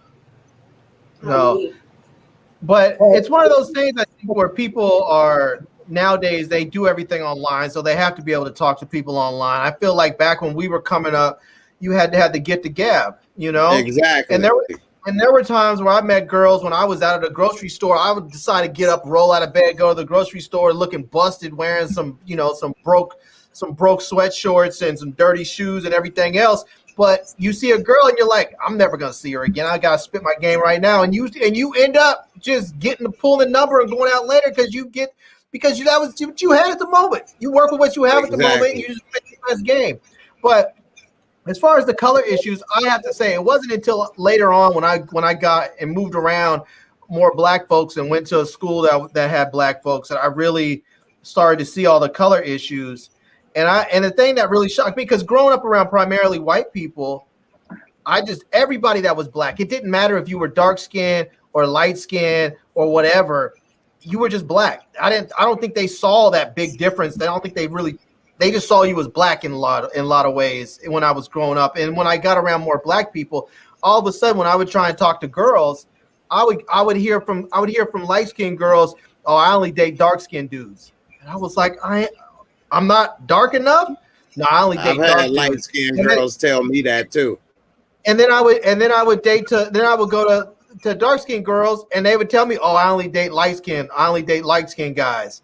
And I was like, what the fuck is going on through this piece, you know? So then you go find the brown skinned girls. I'm like, does anybody like brown skinned girls and brown skinned dudes? I'm like, you know, so I don't know. Yeah, I had a lot more dark skinned girls approach me or like me more than light skinned girls. It's like opposites attract, I guess. I guess. I don't know. Moochie, what you think about that? You think opposites attracts or colorism exists? Yes, definitely. Okay, definitely. You like light skinned dudes? No, dark skin. like my complexion are darker, and I've been with a light skinned person before too. So I mean, if I like you, I like you. See, I used to get girls all the time that would say, "Oh." As far as guys with me, it seemed like they like light skinned girls. Mm. Okay. Like, Nita, what you think about that? You say colorism exists? Yeah, I actually do. Is it okay for me to drop the link for Lawrence? Go ahead. Who wants to come on and say we said it? Okay. Come on, Lawrence, man. You could have just typed it, man. Come on up, man. Let's see. He said it was too long. See what you got to say. He said. You want to try to shoot his shot. You know, it's funny when I was in college and I used to try and talk to girls, especially dark skinned girls. They used to always say, "Oh, I bet you only date light skinned girls, or you only date white girls, huh?" And I'd be like, "Nah." And I still get that. I still get like somebody in the comment section of Lamont's channel like a week ago said, "Oh, I'm glad to hear your wife is white. I just knew she was or your wife is black. I just knew she was white." I was like, "Why motherfuckers think that my wife would be white? Why would you think that I'm only into white girls or something?" But I used to get that all the time from people. That's because of how you talk. It's because of the way your voice sounds. You can tell that you grew up around white people. And so black people, that's another misconception. If you talk proper or talk like you talk, then people think, oh, you ain't black enough or this or that too. Like as if talking uneducated is being black, or you know what I mean? That's just a bad misconception. And that's probably why some people say that, is because they afflicted with that thought process of thinking you talk proper or you talk educated, you must not be black enough. You know, that's a lot of stupidness that is put into, you know, that's a remnants of Jim Crow and segregation and slavery still, that, you know, because we died. You could be killed if you knew how to read at one point. You know what I mean? So we used to actually like get on our children and get on people. Don't learn how to read. Don't talk this way. Because if you sound educated, you'll be considered an uppity Negro. you could get killed, you could get, discriminated against. And so subconsciously, we may still think that way without realizing it. Some people, that haven't broken through that train of thought. So you also, but I mean, it's the same on the other end too. You have to learn how to code switch so that you can move in between different communities. Exactly. Yep. That's true. And that's one thing I really enjoy about Chicago is that it's a melting pot. It's so many people. You're going to eventually bump it. Like I said, I didn't go to school with a white person or sit in a class or really in my neighborhood. But once you step out of your block and your neighborhood, you're going to bump into people like they was at work, or my teachers, or, like the students wasn't there, but the teachers was white a lot of times. Although I didn't realize my experience was so unique that when I went from kindergarten to 8th grade, every teacher I had, except for the math teacher, was a black woman, an older black woman, like 50 and older. And the science teacher / gym teacher was a white woman. That's it. So I didn't know that. Yeah, some people tell me they never had a black teacher or a black woman. I'm thinking, shit, that's all I ever had as a teacher was black women. Yeah. See, when I went to Cheney, I remember talking to this one dude. He said that he didn't know any white people, and the only white people that he had known throughout his entire life were either his teachers or the police, and that was it. He didn't have any white friends. He went to an all-black school, and then when he went to college, again, he's at an all-black school. He didn't know any white people except for teachers and the police. And I was like, I don't even know how. I mean, I was like, I don't even know how you exist in a world like that. But I guess depending on where you live, that's what it is. But I think to myself, like, not that Cheney was not a good school, but I think, God, I think Cheney might be doing you a disservice, because at some point you have to know how to engage with white people, because you're going to want to go out there and get a job. And unless you get a job in a black community that only deals with other black businesses, you're going to have to deal with white folks at some point in your life, and you're going to have to know how to talk, and you're going to have to get used to it. It's just the same thing with white folks. If you've only been around white people, right, and all of a sudden now you have to go deal with black folks, you need to learn. And the best time to do that is probably not while you're on the job. But that's why we got a lot of Karens now, because they don't know how to deal with black people. No, we have a lot of Karens because some motherfuckers are entitled and assholes. Right. Yeah, but also they also subconsciously think every black person is a drug dealer or a criminal, because that's what they see in these shows. And subconsciously, these kind of shows don't portray people properly to people that don't know any better. Exactly. Right. Somebody said that in the comments earlier. Like it's like white people watching this really think we are like this. And here's the crazy thing. Her material is always like that. Here's the crazy thing with white people, though, because the way that society teaches us things through the media, through shows and everything else. I've had friends that I had went to school with my entire life, had gone with the school with them from kindergarten to high school, and I remember sometimes in high school I had friends that I'd grown up with that would say, "Larry, how come you don't talk black?" And I would say, "What the fuck does that mean? Why don't I talk? Why don't you talk black? Why don't you talk like this or that?" And I would have to explain to them, you do know that the way that one speaks is not genetic, right? That you don't come out of the womb and start speaking in a certain way, that you learn how you speak. And it was like I had to give them lessons in linguistics. And I was like, they just didn't get it, because when they would watch TV, every black person that they would see spoke with some sort of ebonical accent, and they made them sound all the same way. People have these very stereotypical ways that black people sound. And that's how they thought black people actually sounded, everyone, regardless of where you were from or how much money you made or anything else. And I'm like, if you go to London, you're going to find a black dude that speaks the Queen's English. And you're going to be bugged out in your mind. You'll be like, wait a minute, why does this black dude sound like he's some posh dude? Because he probably is a posh-ass dude. Right. You know? Yeah, like my mom is from Panama in Central America. And like people is just as dark as everybody else and as light as me, and they speak Spanish. Yeah, that's because black folks was taken there to work in, cocoa or sugar cane fields, just like black folks was brought to America to work in cotton field. Like, you're gonna learn whatever you at, you know what I mean? Just like people speak French or whatever. Like people have a misconception. Their world is so small that they don't understand how big and how things can grow. And I try not to blame them for it, because just like you said, their world is small. It's that they are ignorant in the purest form of the word.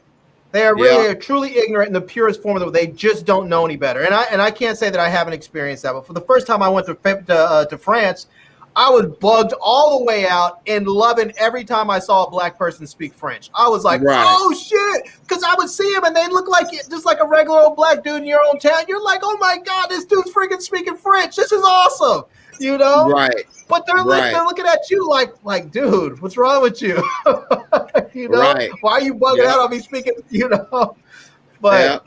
And one person made a post on Instagram that I loved, and then I'm gonna go ahead and get back to the shy. I got two people want to come up and talk too, but one person made a post saying that, you know, certain groups love to say black people or people African American. Well, black people period is not that educated or this or that. But if you think about it, we have learned everybody else's language wherever we are. You know what I mean? Whereas those groups that love to say somebody is dumb never learned any of their languages or dialects or whatever. So it is interesting, you know, how people can talk and say stuff all over the place. And, you know, the world is bigger than people's neighborhoods, you know, and a lot of people don't realize that. A lot of people that I met and grew up with never left the south side of Chicago. They went to school there. They got a job there. They had lived there, family there. Never even went to the west side. Some of them never even been downtown to some of the stuff. And that was just crazy. Sally Ann, thank you for the big, huge support right there. Sally Ann be coming through, boy. I appreciate you. Love it. I'm gonna definitely have to do a dance or something for you right there, Sally Ann. Hold on. But you said bye to the shy and Lena Wave, Tommy Egan coming for you, right? Support and Chris P. That's funny right there. You ain't lying. Right. Sally Ann, you got me ready to do something for you right here, girl. I got something for you right here. You know what I'm saying? Oh my goodness. I don't need to see that. I'm not ready to take it on off, girl. Go ahead and bye out. Woo! What? Oh my goodness gracious.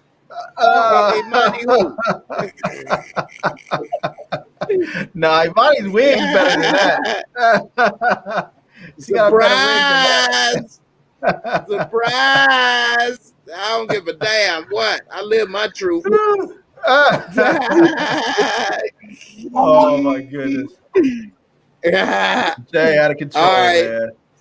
I figured that'll make everybody laugh. Lawrence, what's up, man? Before we move on to Papa and his queen, go ahead and tell us about these light-skinned girls, man. Oh man, hey brother, what's going on? How the panel doing? What's up, Larry? What's up, Nita? What's up, Moochie? How you feeling, man? How you feeling? Go on and show your handsome face for the ladies, man. Don't be shy now. I'm good, man. Not right now. I gotta shave. I'm good. He didn't color his beard like Duda.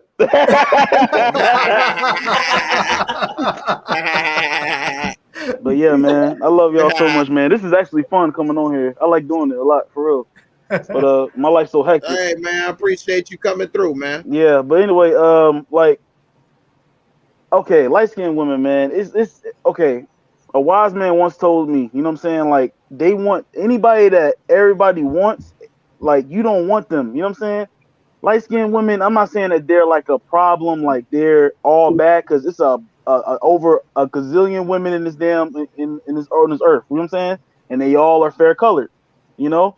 So at the end of the day, I'm not saying that they're all bad, but I'm saying that like light-skinned women I can't find one in my 32 years of living on this earth that is, you know, not they're cheap, like they're not real. They players, man. I'm trying to tell you, they full of shit. That is true. I've had a bunch of light-skinned women that they are full some of shit. players.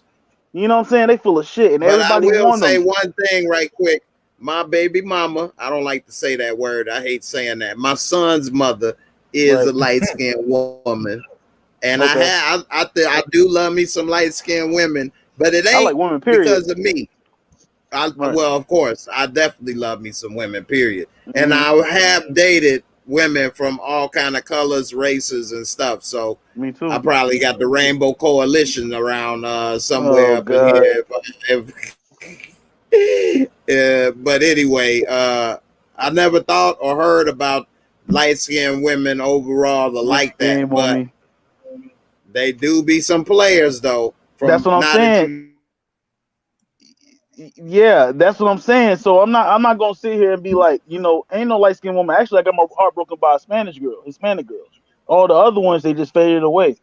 But it wasn't She the don't fact do you that good, Poppy. She a don't light take skinned a girl, guy yeah, to like do. a light skinned girl, ain't never played me at all. Like I don't even take it to that advantage. I already know because every time I try to go into one, you know what I'm saying? It's always this dude like her, this dude like her, this dude like her, this dude like her. You know what I'm saying? It's never no low key. Oh, you go on her phone, it's 1,000 different boys' names. Trevor, Derek, I got Rashad, played by a Lawrence. light-skinned woman. You know what I'm saying? That's what I'm saying. So like it's not a My heart got broke. yeah, right. But I ain't get, you know what I'm saying? Not no. Hispanic girl broke my heart.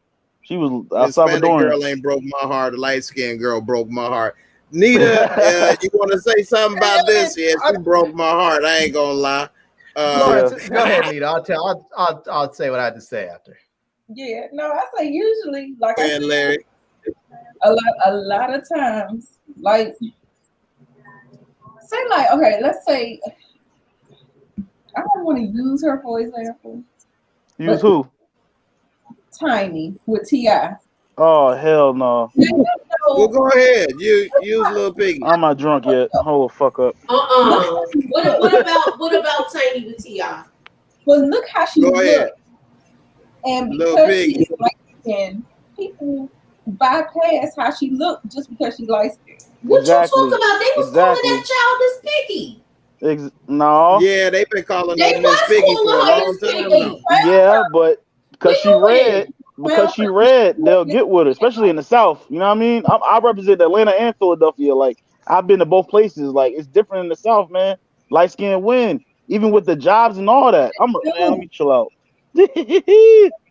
That's probably back to that subconscious train of thought I was saying. Where you at now? You in Atlanta now? I'm up here, so it's yeah. See, I feel like it's so simple sometimes, especially with women who are so used to having guys come for them all the time. All you really have to do is ask them what they have and then tell them, oh, I can't get with you because I need the one thing they don't. If they like, where'd you go to school? Oh, I didn't graduate from college. Oh, I'm sorry, I can't fuck with you. I need a woman that has a degree so I can have my kids raised right. What do you mean? You're trying to say I can't raise my kids right? It's just like, it's like they're so used to having somebody that wants them and is willing to go all the extra mile. All you have to do is just simply say, no, I don't want you. You look beautiful. You're all that, but there's the one thing you don't have that I had that is a must on my list, and you're lacking that. And then all of a sudden they want you. Because they're like, damn, I don't have this. I got to convince this dude that he needs me, that he wants me. And you're like, nah, that's cool. I'm going to go find her. I'm going to go get her over there. You know? Yeah, or, you went to the JC? No, sorry. You have a BA? Sorry, I need somebody with a master's. Oh, you went to, oh, I'm sorry. You went to Emory? Sorry, I need somebody that went to Ivy League. I mean, that's just what it is. It's stupid and petty, but that's sometimes what you have to do. People, people should women like love you to for chase. Tip all the time. They women do. love the chase and the challenge. Yeah, they talk about. Yeah, they talk about how men are the hunters, but women like that shit too. They sometimes they want to be chased. They want to do the chasing. They want somebody that they feel is of value, or they want somebody that they can't easily get. And so basically, if you tell them, look, you know, you look like you would be cool. You have, like, on the surface, I used to tell women, on the surface, you look like you have everything. Like, if I just saw you from your resume, you would seem great, but there's just something missing there. And then they would just lose their ever-loving minds trying to figure out what it is. It's just so stupid and simple, but it works. No, they roll. Make them your friend. You already know what it is. You gonna know. Oh, Like my I man tell Vice women say, all the the time. street. I Hold have on. enough friends. Like my man Vice say, the streets talk. You gonna know, especially if she been, you know what I'm saying? Whatever, like you gonna know what it is from the jump. Know your role, bro. You know you gonna know a good woman when you see one. Mhm. And a lot of women a lie. You just gotta know how to move, man. Life is a mental game, man. I'm telling you. You know what I'm saying? It's a mental game. But I'm I'm gonna not tell you trying this. to I am Hey, glad I'm dog out. you married. Hold got a on. good point though. I'll tell you, I'm I not am Hold on, glad hold I'm on. Let married. me I hear look at from the Marissa stupid shit right out quick. there today. Hey, I messed up on some good women, but then again, I don't know if they would how it would have worked out. But now it's a wrap. Anyway, Marissa, what you think about this before we move on with this light skinned women? You a young lady. What's your experience? well, I think definitely colorism goes both ways. You know, you have dark skinned girls who like just pick on light skinned girls for no reason, just because like they get a lot of attention. And then you have light skinned girls who sit there and say dark skinned girls are ugly and they can't get nobody. So Yep. it happens both ways. Same thing with Yep. light skinned dudes and dark skinned dudes. They do the same thing. Light skinned dudes, a lot of times they get more women. Dark skinned dudes, they seem like okay, they're aggressive, they too dark, nobody don't want him. So it It's a happens. It's it's a a stigma You against too us. aggressive. yeah, I Marissa, it's a just stigma against us. Like they say light skinned men ain't got big penises or whatever. It's a stigma against us light skinned men. We too soft, we light skinned. They want a dark skinned man I just that's, said they do that. It happens yeah, all you know the what I'm I time. saying? It's ain't not just light heard skinned that women. one. I'm glad it ain't true. I'm trying to tell you, Y'all whoo, crazy. Jay, chill out, I think Jay. it This is depends. a, It a all PG depends rated on the show. individual. It's messed up dark skinned people and it's messed up light skinned people. Right. Yes, there you go. Exactly. Now You that's the just truth. with you, Lawrence. You just happen to encounter some messed up people that happen to be light skinned. Word. No, I mean That's the real truth though. Word. Yeah. Yep. That's for everybody. Us people watching, everybody. Like it's people, good people all over. It don't really matter the color of your skin, especially in the year 2020. I think everybody should know is the last thing that matters. Other than does it attract you, help attract you. Other than that, that has shit to do with anything. Yeah.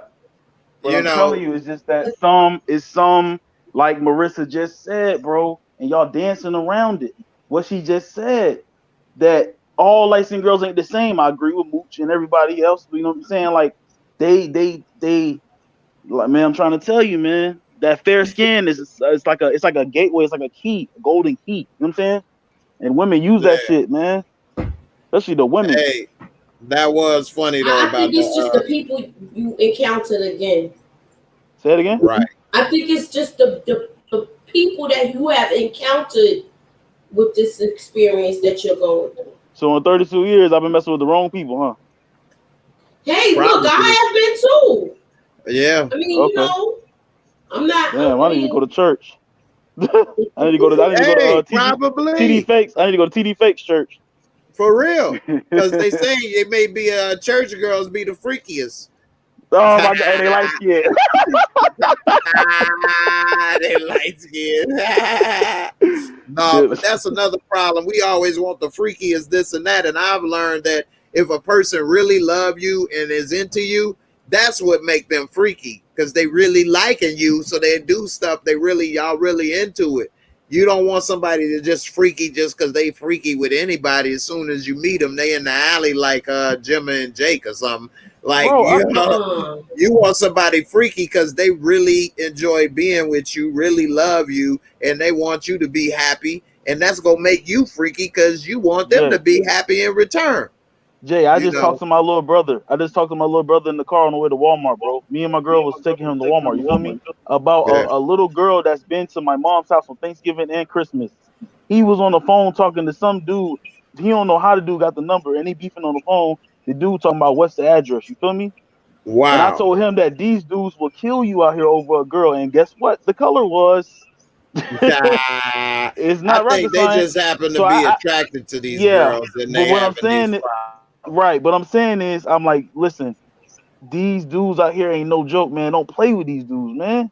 You know what I'm saying? Just I go to work, come home, play my Xbox, chill with my lady. That's what I do. That's what I ain't gotta be because I'm a black man. I gotta be in the street. You know what I'm saying? and I hop on a podcast with you every now and then. That's it. You don't have to be in the streets, bro. But you older you now, black. so you got a little more wiser and what works for you. Jay, so it's 45-year-old men in the streets, Jay. That's true. Come and on, sometimes man. you get older, but you don't realize that. Exactly. It's that too. Exactly. All right, let me ask y'all this. Let's get back on the shy.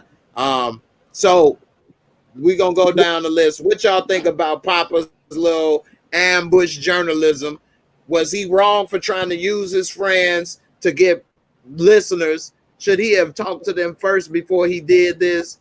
And who the hell is he to be giving advice when you only had one girlfriend and all you did was kiss with your mouth closed, just a couple pecks?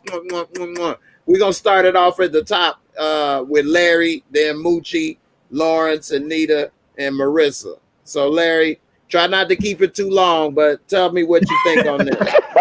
Leave Larry alone, man. No, I like what Larry's saying. I like how he flow. He remind me of me. I talk a long ass time too. So Larry be talking for 2 hours on one subject.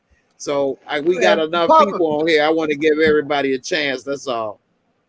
Papa ain't shit. We gave Papa too much credit, apparently. You know, Papa ain't shit. He got on there and tried to use his friends so he can get his shine, and that was just wrong. I mean, I think he may have had good intentions at some point, but I think he really just used them, and it's just terrible. I mean, like somebody brought up on Lamont's thing. I think they brought up it might have been UJ. They brought up the instance when he took him to the boxing ring and gave him gloves and let him fight it out the last time they had beef together. If he would have done that, where he brought him in there and they had a conversation, it would have been one thing. But the fact that he tried to put him on the show, you know, and this idea of why can't I do two good things? Why can't I do two things, benefit from this and help you guys at the same time? That's what you do when it's something else. That's not what you do with your boys, you know? Killing two birds with one stone is like saying, okay, I'm gonna make a podcast and I'm gonna buy a new tape recorder, so I'm gonna get a tax deduction for the tape recorder. You're gonna get a new recorder and you're getting a tax deduction. That's your two birds with one stone, not ambushing your boys. Right. You know, that was just dirty. That was dirty. And Maisha saw it was dirty, but Maisha was acting shady too when she said what she said, and then tried to act like Papa was not, like she wasn't saying it to him. And I hate it when people do that to other people, because it really is like you're saying something to them, but instead you sort of frame it as you're saying it to somebody else, or you're just saying it as a general way of saying something. And then when the person asks you about it, are you saying this to me? Oh, why you need to stop acting like that? What she say to him? You need to stop being so insecure. You need to stop thinking everything's about you, or whatever she said.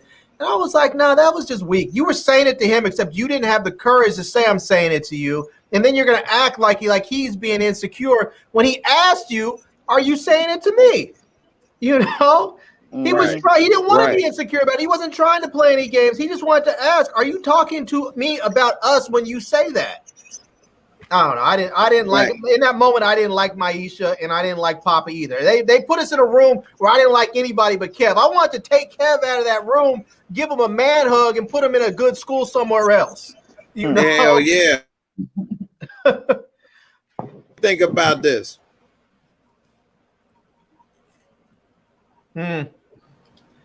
Moochie, you there? I can talk. Oh, yeah. No, I didn't want to interrupt. I feel like with this, he was kind of like an opportunist, because he knows that he wants to get ratings for his show, views, and all of that. And I feel like they should have had a conversation without being on a podcast. He should have did it like how he has gotten them back to where they're speaking before, but I feel like Jake was not even trying to communicate with it. He's not even apologizing, and he just, to me, he don't care about nobody but himself. I don't even think he cares about Jimmy. He's like a horny teenager. He just wants to. I feel like he just wants to bone Jimmy, and once he gets it, he's gonna be on to the next thing. He's gonna leave her like a single mother like the rest of them. And she feels like she could change him. You know, it's funny. Kevin's in that room. Kevin's in that room with a whole bunch of selfish motherfuckers, and he's the only one there that was willing to give something of himself just for everyone else. He didn't want to be there. He was only there because Papa asked him. And he even sat down and said, I'm only doing this for you, Papa. No one else, like Jimma was there because she wanted to try and feel better about herself than what she did. Jake was there because he's a weak ass little bitch boy, you know. And Maisha was there just sort of. I think she was just. I mean, maybe she was there in a moment of maybe she wasn't selfish in that moment either. I'll give her that, but she did blow up, and she did blow that situation up by saying what she was saying instead of just being quiet and letting Papa run his show, you know. And then she's gonna get mad later when Papa interjected on his thing, on her thing. It's like you did the same thing to him. Right. Let me ask you this, Nita. So how is Jimma trying to tell him that she still love him? And how is she mad at Kev talking about you didn't care about nothing? And he said, but I care about you. Like, how is a woman, young woman, like, put yourself in her shoes? How is she thinking? Where is she coming up with this? How is she mad at him? I think she was mad from the time where he kind of like bucked at her, was talking about he don't want to hear her talk and stop telling me how to think, and that communication, that little scene where they had that thing and he was ducking her and dodging her, and then when she started doing the same thing, then he started being on her tip like that, like just that immature back and forth thing. And yeah, I think that's where it all started. And then, you know, her asking him and he keeps saying no and be a part of my life, do this for me, come on my show, and then somebody else shows a little bit of interest, and then she just dropped Kevin just like a hot potato and just went on. Right. But yeah, that was dirty. I think she wanted Jake all along, right? And yeah, she said it. Kevin was the one that kind of, you know, stepped up toward her, right? And so she just took it. Yeah, she kind of told him something to that effect. Yeah. I think Jake is gay. I think that's why he got with Jimma, because I think he loves Kevin, doesn't want anybody else to have him. You know what?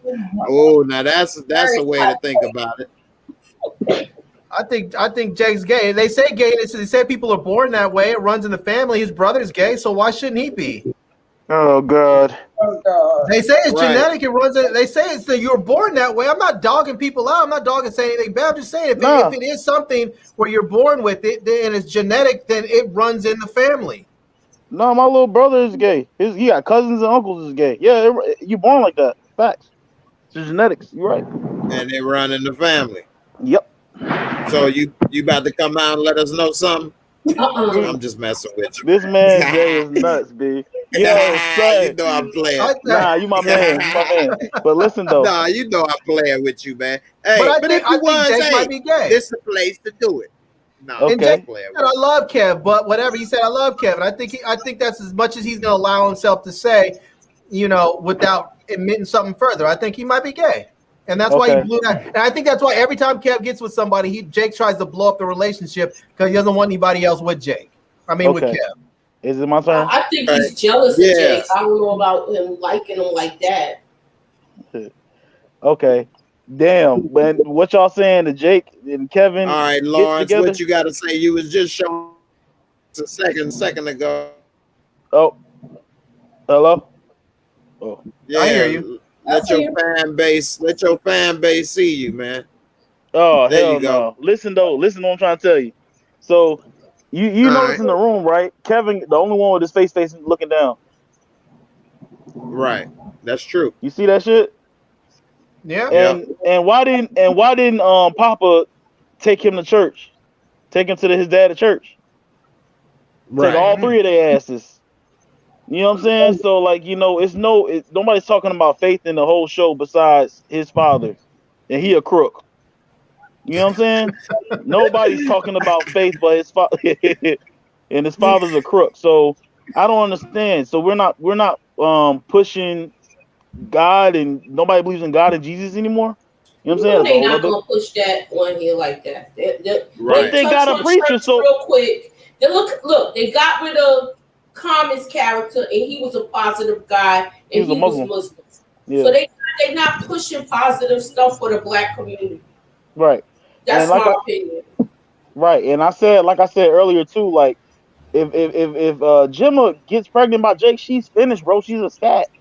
You know what I'm saying? And it sucks, but that's the way it is. And then you got, you know, Jake. Ah, man, look, it's dumb. You know what I'm saying? If she got pregnant by Jake, you say she gonna be a statistic. What's gonna happen? She ain't gonna finish school. What statistics you think she gonna become? How the hell you gonna think her dad will do something about it?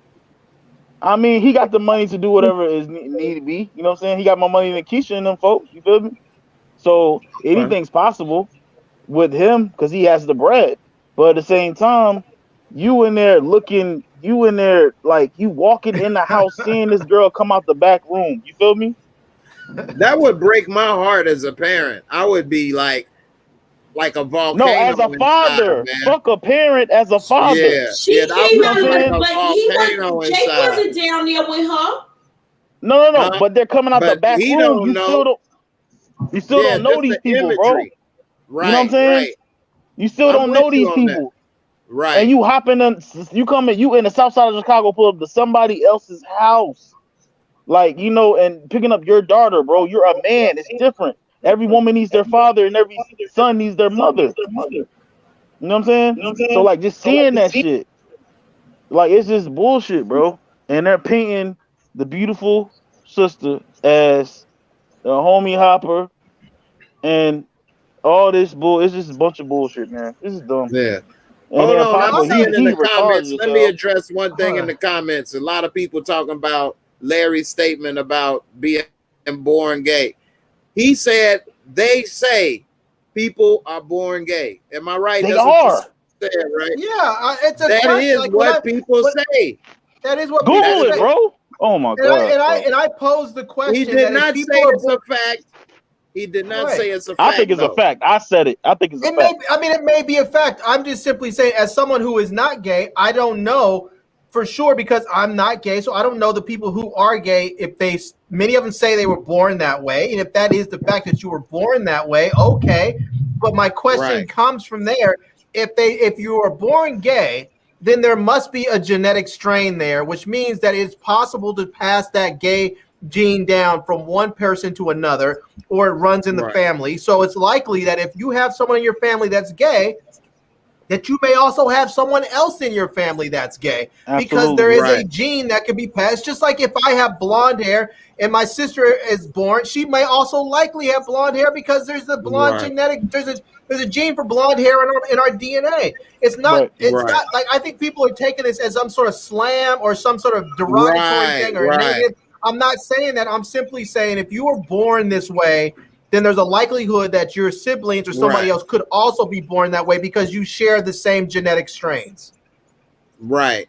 So he's basically looking at it and saying it scientifically, because basically that you can Google it, like Lauren said, that it hasn't been proven yet to my knowledge. I'm not gay as well, and I don't study what's going on, but I have seen articles where they are saying that they think people are born gay and it's genetic. So if something is genetic, like Larry's saying, it's got to be a gene, because that is short for genetic.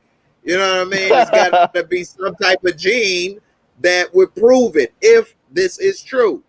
That's and let's be clear. I am asking a question. I am not making a definitive declarative statement. I am asking a question. Bro, I watched my little brother. It's not a slam. It's not an attack. It's not a definitive statement. It's a question based off of what people are saying. People meaning scientists and people that are studying it. And some people that lived it. I've seen gay people in interviews say they was born this way. If y'all watch the show We're Here and stuff, where they was in drag and different stuff, some of them had said different things. So I don't know if it's true either. I've just seen and heard people say it. And also, real quick, and I'll let Marissa chime in, Support Gaming, you saying if that's the case, people are born murderers and serial killers. It's a show on right now on HBO I'm watching. I cannot remember the name of it for nothing, but it's a white lady that has been studying murderers and serial killers. If any of you all know what I'm talking about, type it in. And she's been interviewing them. She's like, even they want to try to check their brains and different stuff when they dead, because they're trying to discover and find out if that is the case. Well, first of all, let me address two things with that first, Jay. One is that I think it's a bit insulting and disingenuous to try and compare someone who has a sexual preference that may be beyond what is considered the norm, because the vast majority of people are heterosexual, and homosexuals have a different persuasion. I think it's disingenuous and a little insulting to compare serial killers and murderers with homosexuals. Yep. And also on top of that, they have shown that there are people who are born as sociopaths, and they don't have the actual ability to have empathy for other people or human beings or other animals at all, because they simply are lacking that. And those people often are the ones that become serial killers because they don't empathize with other people's pain. Right. And so there is some truth to the fact that people can be born as serial killers. The military has developed tests to identify sociopaths within their ranks, so they can pull them out of their ranks and put them into certain jobs where they can kill people and not deal with all the psychological trauma that goes along with taking a life. Mm-hmm. We have known this for a long time and have utilized these people in war. This is not some sort of like made up crazy cuckoo-ness. This is stuff that has been established science for a long time. But I think it's insulting to try and compare gay people to serial killers. To his defense, I don't think he was comparing the two, just like how some gay people may say their rights are the same as black people's rights, although it is a more comparison to that. I let Support Gaming have to clarify it, but I didn't come off with that impression that he was saying, well, if you gay, you just as equal to a serial killer. But but when you say that, when you're saying that people are born gay, and you're saying so serial killers must also be born gay too. That is a clear comparison right there. So you mean to tell me that you're a 7-year-old kid? Hold on, a serial killer. Go ahead. Hold on, y'all. You mean to tell me that you're a 7-year-old kid, you're watching TV of a gay guy on TV, and you want to be like that? Off the rip, just looking at that, and you want to follow that. Wait, say that one more time? You're saying that you're a 7-year-old kid, right? You're born a straight male, a 7-year-old boy, and you're watching TV, seeing a gay man on TV, and you saying, damn, I want to be like that when I grow up. That's how you become gay? No. Gay people are either molested or they were born that way. I'm telling you. There's no way in hell you looking up to a gay person and want to be like that. There's no, I want to be like that. Ooh, flamboyant. No, my brother was too. Hold on. Go ahead. Hold on. Wrap it up. My brother I just want to say one quick thing and off topic, and then get back on. I just want to address Support Gaming. You said asking me why I'm taking this so personal. I just want to tell you, Support Gaming, you have watched Lamont's channel, Jay's channel. You've seen my channel. I'm passionate about every topic we talk about. It doesn't matter if it's talking about straight people or we're talking about Captain Crunch cereal. I'm passionate about everything, so I'm not taking it personal. I'm just passionate about the subjects we talk about. Yeah, and I've seen it firsthand. I've seen my little brother, bro, from 3 years old, like following my mom around. I'm trying to tell you, from 3 years old, bro. We knew he was gay from he was a baby. Explain that, B. I'm trying to tell y'all, man. Live your life, just live it. That's it. God is in control. I think there are people that were born with a certain hardwired sexual preference, whether it be straight or gay. There's also people that I think that are born that are sexually fluid, that just find both genders, sexually attractive. Or there are people that I understand that they call themselves, I think, unisexuals or something, or omnisexual, where they have to be attracted to the person individually in order to be sexually attracted to them at all. Like they're not attracted to just anybody sexually until they get to know them. Right. So on track, but before we do, I want Moochie to chime in, and then I got to get to my girl Marissa. She's been waiting patiently. Moochie, what did you say? You beg to differ What do you beg to I differ just feel about? like a lot of stuff is influenced with the stuff that kids watch, especially the cartoons, and they sexualize children at a very young age. Teletubbies did it. And I'm sorry. Teletubbies. Joking. Yeah, they did. They had one. Pinky Winky or something. It's other subliminal stuff that they see, and they're seeing it real fast where you can't catch it sometimes. You got a point there. Who I don't know, but a lot of people do suggest that. Now, here's the thing, Jay, is that you have for a long time, we never had any sort of gay representation on TV. People didn't show it. It wasn't out there. It was barred and banned, and people were ostracized for it. It was as much negative consequence as one could put on being gay as there is, and yet there were still gay people out there. Yep. There were times where there were no vision, there were no images of gay people anywhere, and yet there were still gay people. So this idea that we're influenced, that people are influencing other folks, or that we're putting images out there in the media, and that's causing people to be gay, to me, just doesn't hold water, because there were gay people long before we even had the ability to make images. That's true. Oh my God, the human brain, bro. The human brain. Calvin said, "How can you tell, or do you know a baby is gay? It's by the way tell, they hold idiot. the You bottle." gotta... What? I'm joking. You can't tell. Yo, y'all crazy. Y'all crazy. I'm done. I'm done. All right, Marissa, go ahead and chime in. You've been very patient. What do you think about what we've been talking about? Papa, Maisha, born this way, born that way. What do you want to say?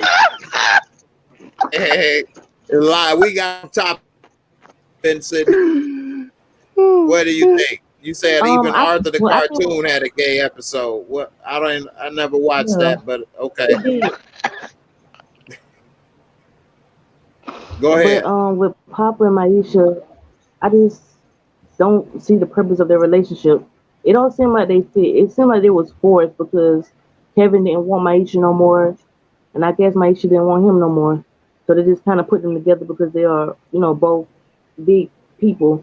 And I guess they feel like nobody else is going to want them because they both big. Yeah, that's messed up. That's stereotypical. Only big people like big people. Yeah. And they always make them talk over a meal. Yeah. Go ahead, Maisha. Go ahead. I think what Papa did was out of the line. And I think that he was using, their situation for his own purpose. Yeah, I agree. Yeah. I agree. I think he was dirty for that, what he did. I think that Papa and Maisha hooked up at a good time for both of them. I think she was someone who needed someone like Papa that was going to lift her up and be someone who wasn't going to make her feel bad for who she was and how she looked. I think she needed somebody like Papa. And now that she's got her confidence up, she's feeling herself and she doesn't think she needs him anymore. And I think I think she'll probably find that the world's still going to be as cruel as it was before Papa as it is after him. Okay. Nita, you want to chime in on any of this stuff? You've been very patient. Nope, I'm good. I'm not going to go down that rabbit hole tonight. I can barely hear you.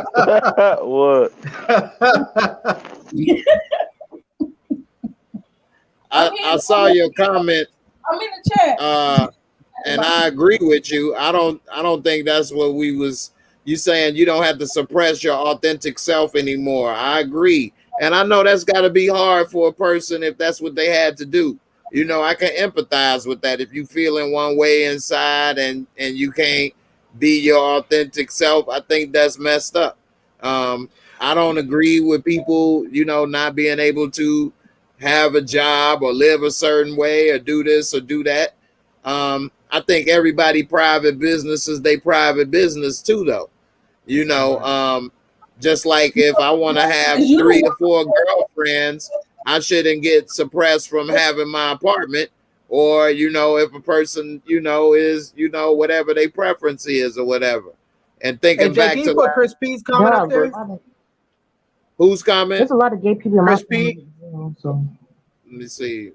Chris P.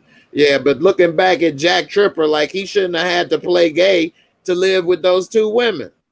Right. You He know, should have been able to live his life. Yeah. Why is it Mr. Furley's business? Mr. Roper. Like rent the Well, both though. apartment, I guess dude. it was both, right? It was one Furley and then Roper, wasn't it? Right. You know, Right, that was right. crazy. You say this with Chris P? Yeah, and this is something I know that people are saying that now that they're pushing this trans stuff out there, and there's all these kids that are like, there's a rise in it. I don't think there's a rise in. I mean, there might be a rise in the kids that are willing to come out, and I think really what's happening now is that people are that before have felt this feel safe to come out and say it. It's just sort of like people are asking now, like, why is there such a rise and police brutality with cops, you know, beating and killing black folks? And I'm like, I don't think there's a rise in it. I think what happens now is everybody has a camera in their pocket or in their hand, and we see it, and we're paying attention to it because you can't deny it when someone recorded the damn thing and uploaded it in 4K. It's hard to deny something that you can see so clearly is happening. I think with trans people and gay people, they feel safer to come out. Let's not forget, it wasn't but just, I mean, it still happens today, but it wasn't but just a few years ago that people would literally be murdered for coming out and say they were gay. You know, it still happens in a lot of countries in this world. If you are a guy, I mean, I was just watching something the other day talking about, I think it was in Nigeria or somewhere. If you come out and say you're gay, they will kill you. Yep, that's about to come out on HBO. They will kill you. They can put you in jail for being gay. That's horrible. Yeah, that's horrible. You know? Like that's not a crime. I don't condone bullying at all, bro. I don't like that shit. That's not even bullying. That's just straight up murder. I mean, that's that too. I don't care. My point is that it's here in this country. So people feel safer now. People feel safer to come out and say, and they are safer. And there are communities that people can go and be a part of. You didn't feel like you had to come out and say something, and now you were sort of ostracized from your family and left out there all alone. Now, if you say something, your family ostracizes you. You have communities that will take you in and embrace you. You know, right? So yeah, because just because you related to somebody doesn't always mean y'all a real family nowadays. You know, you can go to a community that embrace you like a real family and stuff. So. You know, I got people that, you know, support me and do stuff more than anybody that's related to me by blood ever has.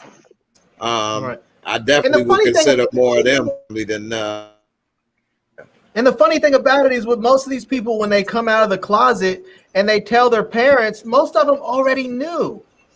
Like most of them already knew. I've heard so many stories about people say, oh, well, I came out to my mom and she was like, it's about time. We've been waiting when you were going to say something. We just didn't want to push you into something. We didn't want to push you into telling us something you weren't ready for. People know. It's not like you live with somebody and you're completely, you know, ignorant to who and what they are.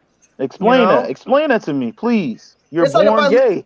It's like if my brother came to me and said, I'm a football fan. Really? Oh, I'm so surprised. I didn't realize when you were watching Red Zone every single weekend and watching Monday night and Thursday night and Sunday football. You were watching college football on Saturday. I didn't realize you were a football fan, dude. I'm so happy you came out to me and told me that. I mean, you really, you know, Larry, I didn't know you were a cycling fan. I'm wearing a Tour de France shirt. Of course I'm a cycling fan. We stop ourselves, bro. I think we stop ourselves. That's we true. We overthink a lot as people. Yeah, I'm still like a private person in the sense that I think your business is your business. So like, I don't even see why people need to come out. Like anybody that was my friend doing something, you don't need to tell me what you're doing. You don't need to come out. You know what I mean? I don't tell you who I'm sleeping with and what I'm doing. So like, I wouldn't be, you wouldn't have to tell me that. You know what I mean? I wouldn't not be your friend or be your friend or this or that anyway. So like, that ain't my business. And I wouldn't want anybody to feel they need to tell me that. But I know it's a big thing and people want to congratulate people and stuff. I still don't get that. Like, okay, you sleep with these people. Congratulations. Why? Like, I need you to congratulate me that I nailed too thick, fine that little thing. You know what I'm saying? Where my doubt? Yeah. You know what I'm saying? Like, it ain't none of your business. You know what I mean? Like, you know, So you know, I'm just I guess old school. People don't think like me no more. I still believe in keeping your personal business to yourself. If I'm with my girl and whatever we do or don't do, I'm not telling nobody because that's between me and her. Right. You don't tell your You know homeboy what how I you mean? banging your girl out. Hell no. Right. Ask me about banging my Exactly. girl, homie. Yeah. Hell. Right. I All think right. that like Chris P was making a comment. He was saying that trans women of color have a shorter lifespan, and gay people have a shorter lifespan too. They And gay do. people of color have a shorter lifespan, and a lot of that has to do with the fact that they have stresses in their life that are caused by the fact that they have not felt safe to be who they truly are, and some of that's why sometimes you hear about people who are, you know, some gay dude who's a crazy person, or he's a thug, or he's a gangster, because they haven't had the ability to come out and be their authentic self, and they that all that frustration and anger and stress manifests in other ways and other behaviors, and sometimes those behaviors aren't positive. Sometimes they're very positive. Some people become actors and musicians and artists and mathematicians. Other people become freaking maniacs, you know. Right. And Right. it's the same with your health stuff. If you feel like you can't be in a loving relationship with someone who's a same-sex person, then you sneak off and you go to nightclubs and you have untoward sex in the back room somewhere, unprotected, and then you end get up getting AIDS. venereal diseases or AIDS or something, and then yeah, you're gonna have a shorter lifespan. Now, if you were in a situation where you can be comfortable and safe, and if you approach a guy and ask him, hey, I think you're cute, do you want to go out, and you're not gonna have to worry about getting beat up. If you know you're in a situation where you can just, the person will just say, I'm flattered, but I'm not gay, it's not a big deal, you know? But yeah, if you're 16 Right. and you ask somebody out on a date and that person turns around and kills you, yes, that's gonna knock down the lifespan average of all people of your type. That's true. Let me start this off with Moochie right here. So we saw, and we're gonna try to keep this short, y'all, because it's already we going on almost 2.5 hours. I don't want to keep everybody up too late, but we'll see how everybody feel on the panel. So we saw Trig giving advice to Jake about how to treat a woman, make him feel special, and basically giving him advice on, you know, relationships. And do you think Trig is a good person or a good role model to give him advice? And do you think Trig even listens to his own advice? And, you know, what's your thoughts on that? Does he live his truth? And is he the right person to be trying to raise Jake in these, you know, situations? I mean, he told him something that was important for him to know. Because right now, he's just, to me, it's like he's a teenage boy that wants to have sex. That's how I see Jake. And I think he, like I said, the conversation that Trick had with him, he explained everything, but he didn't even touch on the subject because he knows that was Kevin's girlfriend. They spoke about him liking her before, and they never talked about it. Once again, they didn't even discuss it. That was a conversation that needed to be had. Okay. Marissa, let me go on to you. I ain't heard from you that much since you been on. What you think about this and the advice situation and Trig and everything? I think that Trig gave just good advice, but I think it's kind of too late because he's gonna do what he want to do anyway. It's not like he's gonna listen. Okay, you think Trig a good person to give advice, a good role model? You think he listens to his own advice? Yeah, he don't mistreat Imani. He does things that she wants to do. Okay. All right. You was about to say something else? No. All right, short and sweet. Nita, what you think about this? You think Trig a good role model to give advice to Jake about relationships? I don't think he's a good role model in the sense of what you say a role model is. He is a flawed character, one, but I do believe he talks from I think he talks from a good place when he's trying to teach lessons. Now, we do know that the children mirror the parents, so, or the parent figure or whatever. Maybe that could come back and bite him, but I think he already has established his mirror image from Red. He is Reg personified. That is who he acts like. But Trig is trying to be the one that try to tell him, and like you said, you can't do it at the end. It has to be ingrained earlier. You know what I'm saying? Like, and yeah, that's why he Reg, because Reg got him early. Yeah, and I don't think that what Trig is going to say, it's going to fall on deaf ears, because it just is. It just is. He's already formed the person that he wants to be, what society tell you to be. And if you're going to be toxic, you're going to be toxic. If you're going to be this way, you're going to be this way. You're going to be that way, you're going to be that way. But it's already been formed. And, I appreciate him saying it and having the conversation. But at the end of the day, Triggs, nobody's hands are clean. Y'all can try to be perfect all day, every day. Nobody's perfect. That's why I was saying I didn't understand why people was mad about Nina and Dre talking about their situation, because their situation plays a factor in their lives. We're not just dealing with Kevin. We're dealing with Kevin and Keisha. We're dealing with Kevin, Keisha, and Dre. We're dealing with Kevin, Keisha, Dre, and Nina. But when you bring Kevin into the situation for counseling, at that moment, it's about Kevin. That's why he was there. And that's when you should deal with his issues in that moment. Don't go back to talking about your shit. Otherwise, don't have him there. Just use that as one of your regular sessions between you two. But they brought him there because they were supposed to be talking about his relationship with them.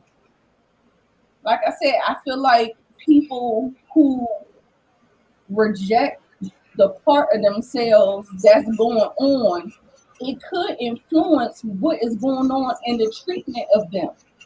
You know what I'm saying? So I don't want kids to kind of look at parents as superheroes.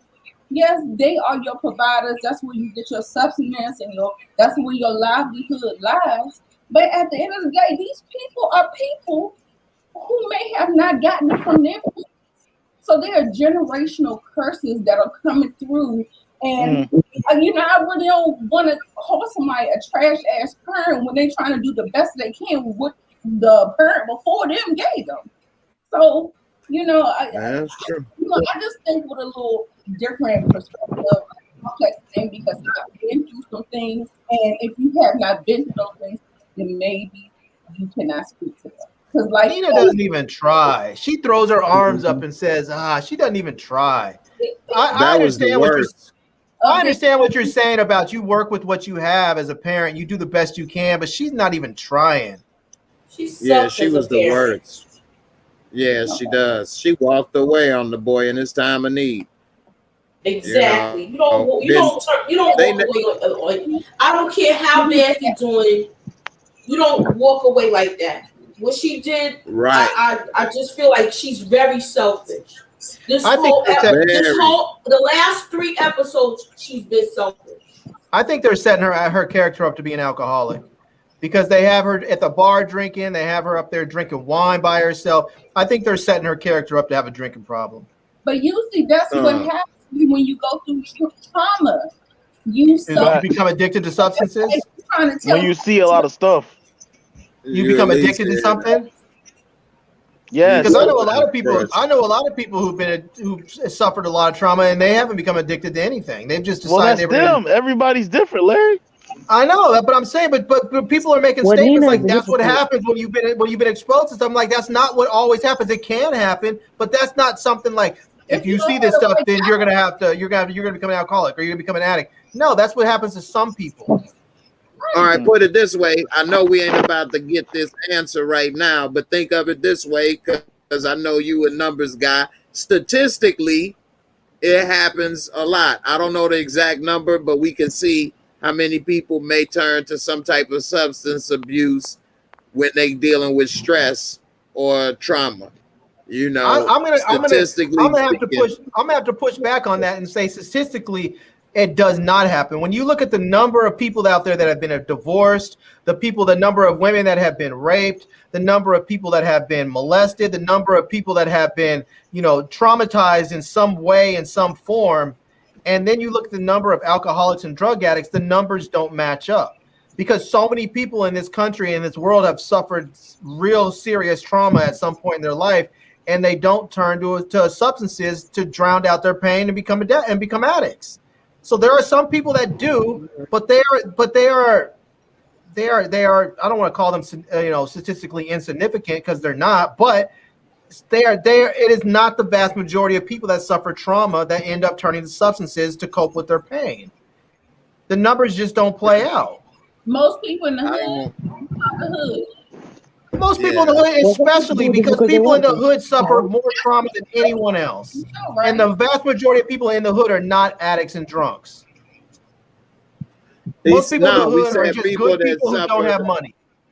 Yeah, most people that have suffered some type of trauma or problems may turn to some type of substance to cope, is what we're saying. Of course, I don't have the statistics here. But I think it's a high percentage, maybe at least, between 30 to 50%. So that's my guess. I think a lot of people turn to God. There's a lot of people that turn to reading. Some people just close themselves off emotionally and don't deal with people. Exercise, video games. They turn to video games. There's all kinds of things that people use. The vast majority of people in this country and in this world and in the hood are not alcoholics and drug addicts. And so there's a lot of people that are in during the hood. a traumatic time turn to a substance. Okay. But it was also said that the majority of people in the hood have suffered trauma, and I'm like, the vast majority of people in the hood are not drug addicts and alcoholics. So even if I go with you and say that the vast majority of people in the hood have suffered trauma, it still doesn't work out for the idea that most people that suffer trauma are dealing with it with drugs and alcohol. But Larry, you still ain't telling me this, bro. None of y'all. Why the hell is he not telling him he wrong for taking his homeboy girl, bro? That's what I said. I said that. Yeah, like why he never touched on it. Right, like why is he not? Like I don't think that's the time to do it. Yes, it should have been, because he didn't touch on that, and he already pointed out that he liked her before he admitted it. I know, but the problem is that in that moment, what he's trying to do is get Jake to hear something that he needs him to be receptive with it. And if he tells him that you took your girl and that your man's girl and that's wrong, Jake would have gone on the defensive and he wouldn't have heard anything else. He wouldn't have heard anything else he had heard before that. He would have got tossed out, and he wouldn't have heard anything else after that because he would have been in defensive mode. I think that has to be a whole separate conversation just about that subject. And the thing is, nobody's asking Kevin why he's acting out the way he's acting out. Nobody has ever. They don't care about him. Nope, that's no crazy. one cares about Kev. That's why when Nita, he's gonna be the new Ronnie. The only one that cares about Kev is. The only one that cares about Kev is Keisha, when Keisha can deal with her own stuff. Yeah. I hope Ronnie don't turn into a Jay. I hope he don't, man. I hope he don't turn into a Jay. I know a lot of people say Kev gonna be the next Ronnie, and that's funny in a way. All jokes aside, though, it's funny just saying it, but all jokes aside, that would be horrible, and I don't see him going that far down. Know what I see Kev becoming? I see Kev becoming the next big dude. Like he's gonna do something that's gonna make him blow. He's gonna go to college. He's gonna become a very wealthy person, and you're gonna have all these people up there saying, "How come you never come back? You think you're better than us? How come you never come back?" And he's gonna be like, "Come back to what?" He's gonna be one of those dudes that sends money back, so his mom and them are taken care of. That they're not gonna want for anything, but he's not gonna want anything to do with them. He's just not like Keisha's gonna be the link to him because he's gonna keep Keisha and love Keisha, but the rest of him he's gonna be like, man, I don't need y'all. Y'all are my past. I don't need that. Yeah. It's the shy, Larry. It's the shy. Well, I mean, that's true. He's probably gonna get killed. Hey, Jay gonna be the main character. All right. The main character. So let me ask y'all what y'all think. This will be the last question of the night. What y'all think for the next episode is gonna happen. Moochie, let me kick it off with you. So we see it's gonna be some type of sex party. I know Big L is interested in that. You wondering what's happening with that? No, I'm just playing. He actually don't like that part. He said yesterday. Emmett, it looked like he happy to go to this sex party. What's gonna be there? Is old Shumpty Shump gonna be there? What's gonna happen? I don't know who's gonna gonna be there, but I feel like Emmett, Tiffany done open the door, and now Emmett done walk through it. She might not like the way this is gonna go. Maybe. Okay. We already seen she doesn't like it the way she responded to the other chick that he got with. Exactly. She wants to be in control of all of this, and it's gonna go left, I think. Yeah, that's true. Nita, what you think? I see you said something about the show. You say they need to just cancel it and start all over again, or what you think about that? And then tell me about what you think next episode, what you want to see, what's going on. You know, I didn't even watch the promo because I didn't watch it in real time. I watched it early, and so I didn't get the promo. So on the promo, they got a couple things they showing. One of them is it's supposed to be like a sex party, stripper party or something. And we saw Emmett was there, and it looked like he was pretty happy and excited when he was there. It was a girl on the pole and some other stuff going on. So just off of that, what you think about a sex party with a bunch of strippers and everything going on with Emmett and Tiff there? Hey, it's fair game. You open it up, you deal with it. That's nasty as hell. You open it up. Hey, for real. And it is what it is. And you know you don't get upset. Period. Yeah. And then one more thing they showed is that that Imani about to be Captain Save-A-Hole, literally kicking down doors, waving the fofo. And these girls don't look like they trying to leave anyway. They looking like, what you doing? You messing with our money. So what you think about this right here? That is we can't see it. It's not up there yet. It's not up. Oh, it ain't up. All right, it's coming. You know, my telegraph line is moving slow. There it go. Oh man, yo, crazy. I'm trying to tell you guys, because society has made us try to chase the bag, chase the bag, chase the bag. Some girls do sign up for it. So now when I think about it, when y'all keep saying that she signed up for it, she clearly looked like she didn't. She's not one of these girls. It feels like she was abducted, that girl Trinity. She was not one of these girls. Now clearly these girls look like they is like, okay. I'm like, okay. Maybe some people are because they want to make money and they choose a bad life, and you know that parents don't get to, and that's what it is. But yeah, I'm super surprised at this whole thing, because when we went to Trap House in season 3, we didn't see nobody hooked up like this. You know what I'm saying? Everybody looked like they was getting taken by not by their will, and they looked like they wasn't. It was nighttime when they went up in there too, though. It's daytime this time. Yeah, that's a good point. Lawrence. Oh, I thought you was done. My bad. No.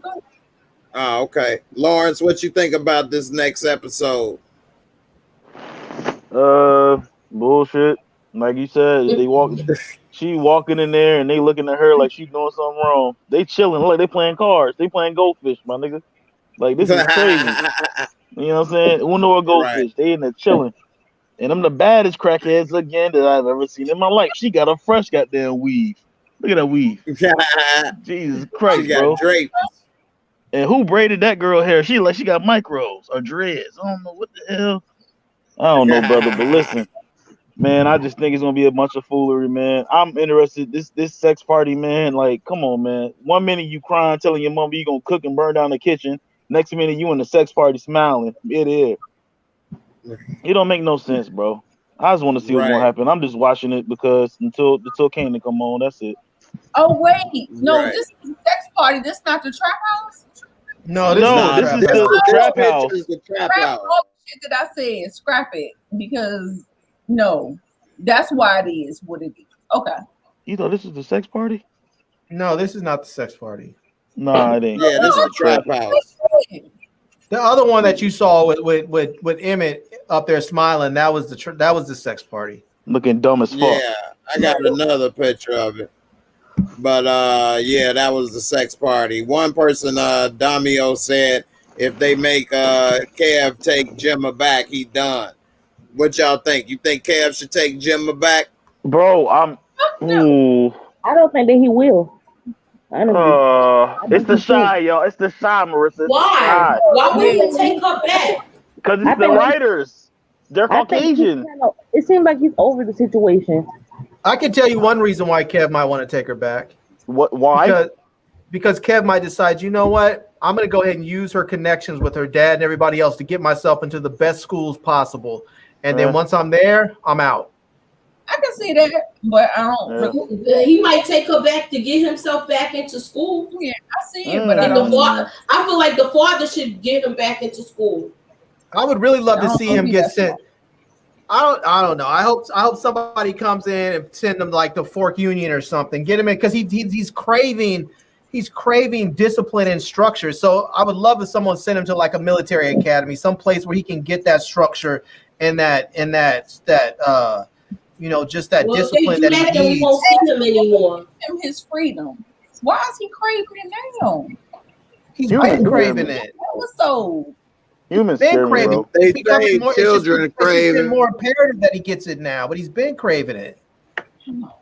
Humans scare me because of the simple fact that they sitting there talking about they're kids. So you mean to tell me it's okay for you to message your boyfriend's homeboy? You saying that's cool? That shit crazy, bro. Humans scare me. You can't trust nobody. They saying, they're just kids, they're just teenagers. Like what? They're gonna carry this into the later phases of their life. You know? Yeah, that's crazy, bro. That's part of the problem. I know some people say, well, they're young, they're gonna fall in love with other people, they're gonna be in love with 4 or 5 other people before they find the one they're supposed to be with. And that may be true, but the problem is that every time you damage somebody, they're left with scar tissue, and that scar tissue they carry on to the next thing. That's why people always say, well, hurt people. You don't want to hurt people if you don't have to. You want to find people that are not hurt and not damaged, Right.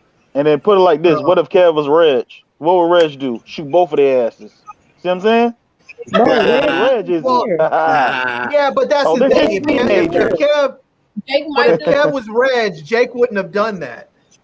If Kev was Reg, I'm saying the personality. He would have known the risk. No, I'm saying the personality, not that dynamic. I'm saying the personality. If Kev was Reg in that personality, he would have smoked both of them. Like, okay, you betrayed me, you my homeboy. Pop, pop, pop. You know what I'm saying?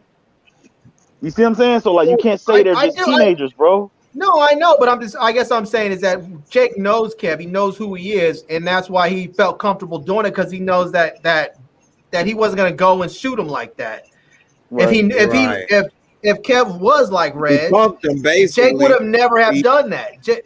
The moment that Gemma would have pushed up on him, he probably would have been like, "It's crazy. I'm not gonna get killed." Right. He I suggest you don't do it when he did that because he knew Kev ain't gonna do nothing. That was a bigger insult. Damn. Hey, Marissa, what you think about this next episode before we get up out of here, girl? What's up? I just don't think that it made sense for Emmett to be happy at this sex party. But when he was having sex with the girl, he didn't seem like he was into it. But now he's all into it. It's not really consistent. But it seemed like I think he might end up meeting the girl that he liked there, maybe. And there might be some tension, or he might have more fun than Tiffany is having, and she's not going to like that. And with the trap house situation, I don't understand how Trig he keep running up on Nook. He done run up on Nook like 10 times, and ain't nothing happened. Like Trig could have got killed, or he would have been killed. This is real life.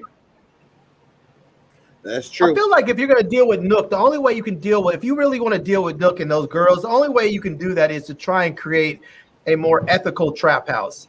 Because prostitution is the oldest profession, and there's going to be somebody out there that's wanting to do it and willing to do it, or someone who's made to do it. And the only thing you can do is try and create a situation that's safer and more ethical for the people that are doing it, because you're not going to stop it. It seems like some of the girls there, like, they want to do it, and some of them seem like they don't want to do it. Mm-hmm. I agree. Some of the girls were tricked into doing it, and some of the girls like, this is fast money, and they having a good time. Not everybody there needs saving. Maybe the demand is high, and he trying to get more girls, and that's why he's kidnapping girls and doing all these things and thinking that they are girlfriends, and then he seduced them into this life. Maybe that's what it is. It's like he don't have enough girls for the clientele that he has. You know what I'm saying? The dudes get tired of people with the same girls. All them girls go ran through. Girls, that's just like too much work. Hey, y'all think Nut gonna get smacked this episode or what? He needs to. He gonna come after Amani. I think he's gonna get killed. I think Amani's gonna be the one to kill him, though. Yeah, who was Amani that talk a lot of punched the shit. glass? The mirror. Who y'all think that was? I think that was Craig. Yeah. Somebody said that in the next episode that Kevin gonna be kicking it with the girl because it was like photos released of the girl that was in the counseling. Yeah. Oh my God, bro. Yeah. What's wrong with that? The domestic violence couple, Larry. You want her to go there? Go that route? You want him to go that route? They don't mean the domestic violence couple. You do not need to be there. Is that what they were? They were a domestic violence couple. That's like out of the frying pan and into the fire. They were a domestic. I didn't realize they were. I just thought they were just a family there in council. I didn't realize there was domestic violence. That was the one Big Mike pulled the strap on. Hold on. Yeah. Oh, okay, that's the family you said that dude pulled the. Okay, yeah, I didn't realize that was them. You don't need to find one after getting out. It's a rebound, right? Yeah. You work on yourself, and so. Sorry, you might be a placeholder, but I feel like it probably may play out to be a rebound. I mean, it could be that they could help. They both could help each other. I mean, sometimes you have people that are both hurting and they're able to help heal it. Sometimes I know people always say hurt people, but sometimes hurt people heal each other, and they might find a refuge in each other where they're not finding it anywhere else. So I don't want to discount them and what they. I mean, oftentimes people. I mean, not just sometimes it happens in relationships. Sometimes it just happens with friends. You meet somebody who's going through the same thing, and you guys are or something similar, and you guys are hurting, and you get together, and you're able to not hurt so much when you're together. It's called trauma bonding. Don't trauma bond. I'm not talking about. I mean, when I think of trauma bonding, that's new to me. Right, but when I hear trauma bonding, I'm thinking about people who use their trauma to basically go down a negative path. People who may be going through trauma and they both decide they're going to go start shooting heroin together. That's what I think of as trauma bonding. I think it's different when you have two people that are hurting and they come together and they bond and they use that energy to heal each other. They find refuge in each other. So I'm trying to figure out what's the difference with Keisha and that dude versus. You don't have any trauma though. Kevin and this girl.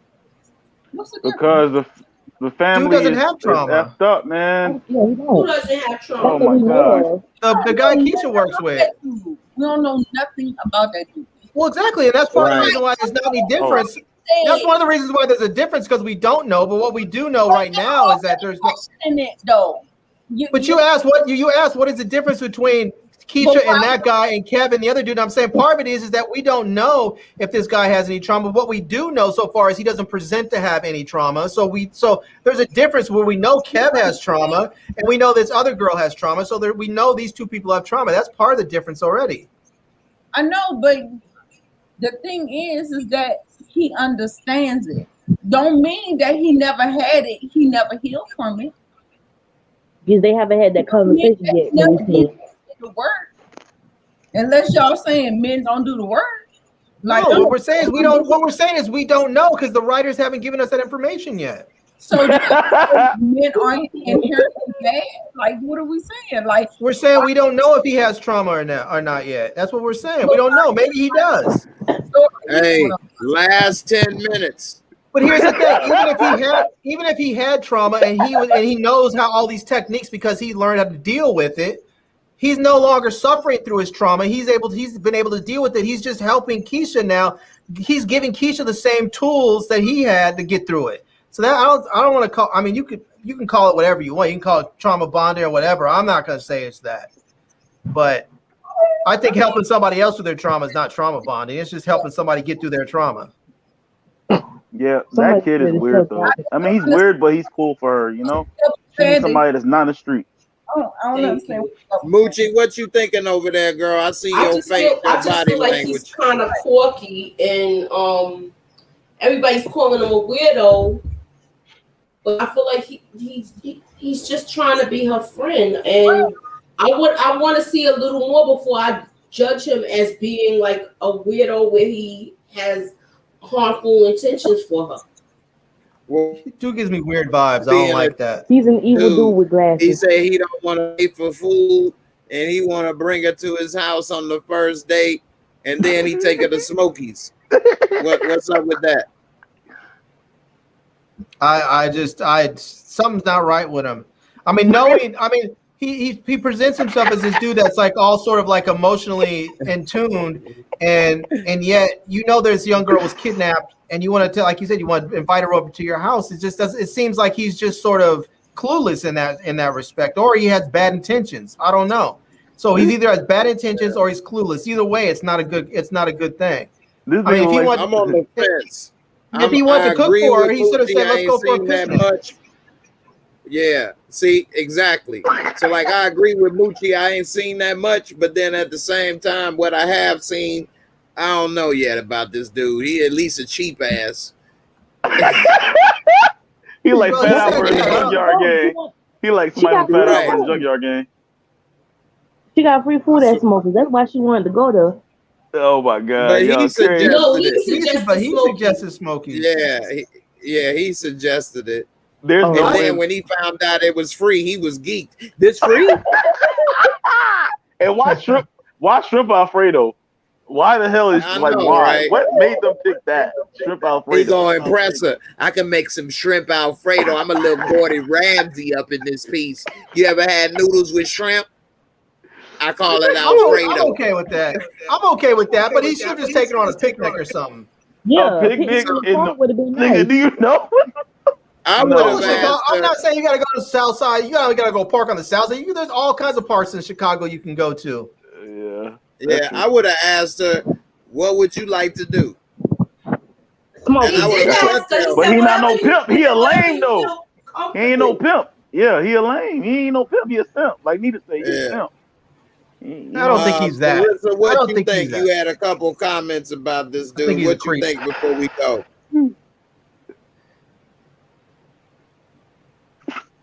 Who you Marissa, you there? Oh, Marissa. yeah, I'm there. Yeah. Okay. What you think about this dude before we get out of here? I mean, he seems cool so far, but we haven't seen that much of him to know. So we really can't come to a conclusion about what we think about him. Okay. Sally said he give me chills. Something about him. L7 with a knife. Oh Lord. Sally is funny. They say look like Westbrick. Damn, Westbrick. Yeah, because he can't shoot worth a damn. He throwing bricks. I don't like the leopard skin sweater and the Cosby Kids hat. No. The Cosby. I've been there to buy the golden diamond do the smoky. Mush mouth. Just there's something seems off about him. People need to trust their guts. There's something that seems off about him, and people should trust their gut. It's the shy. Of course, there's something off about him. But not everybody. But not everybody has something. Bad representation of the city. It's the shy, of course. No, I'm talking about the show, bro. Not the city. I'm talking about the show. The writers. Off bad. Yeah, it's a bad look. Nita, you say what gets me is that a nice dude is a bad off rip. Is bad He off could be rip. just What do you nice. mean by that? Don't-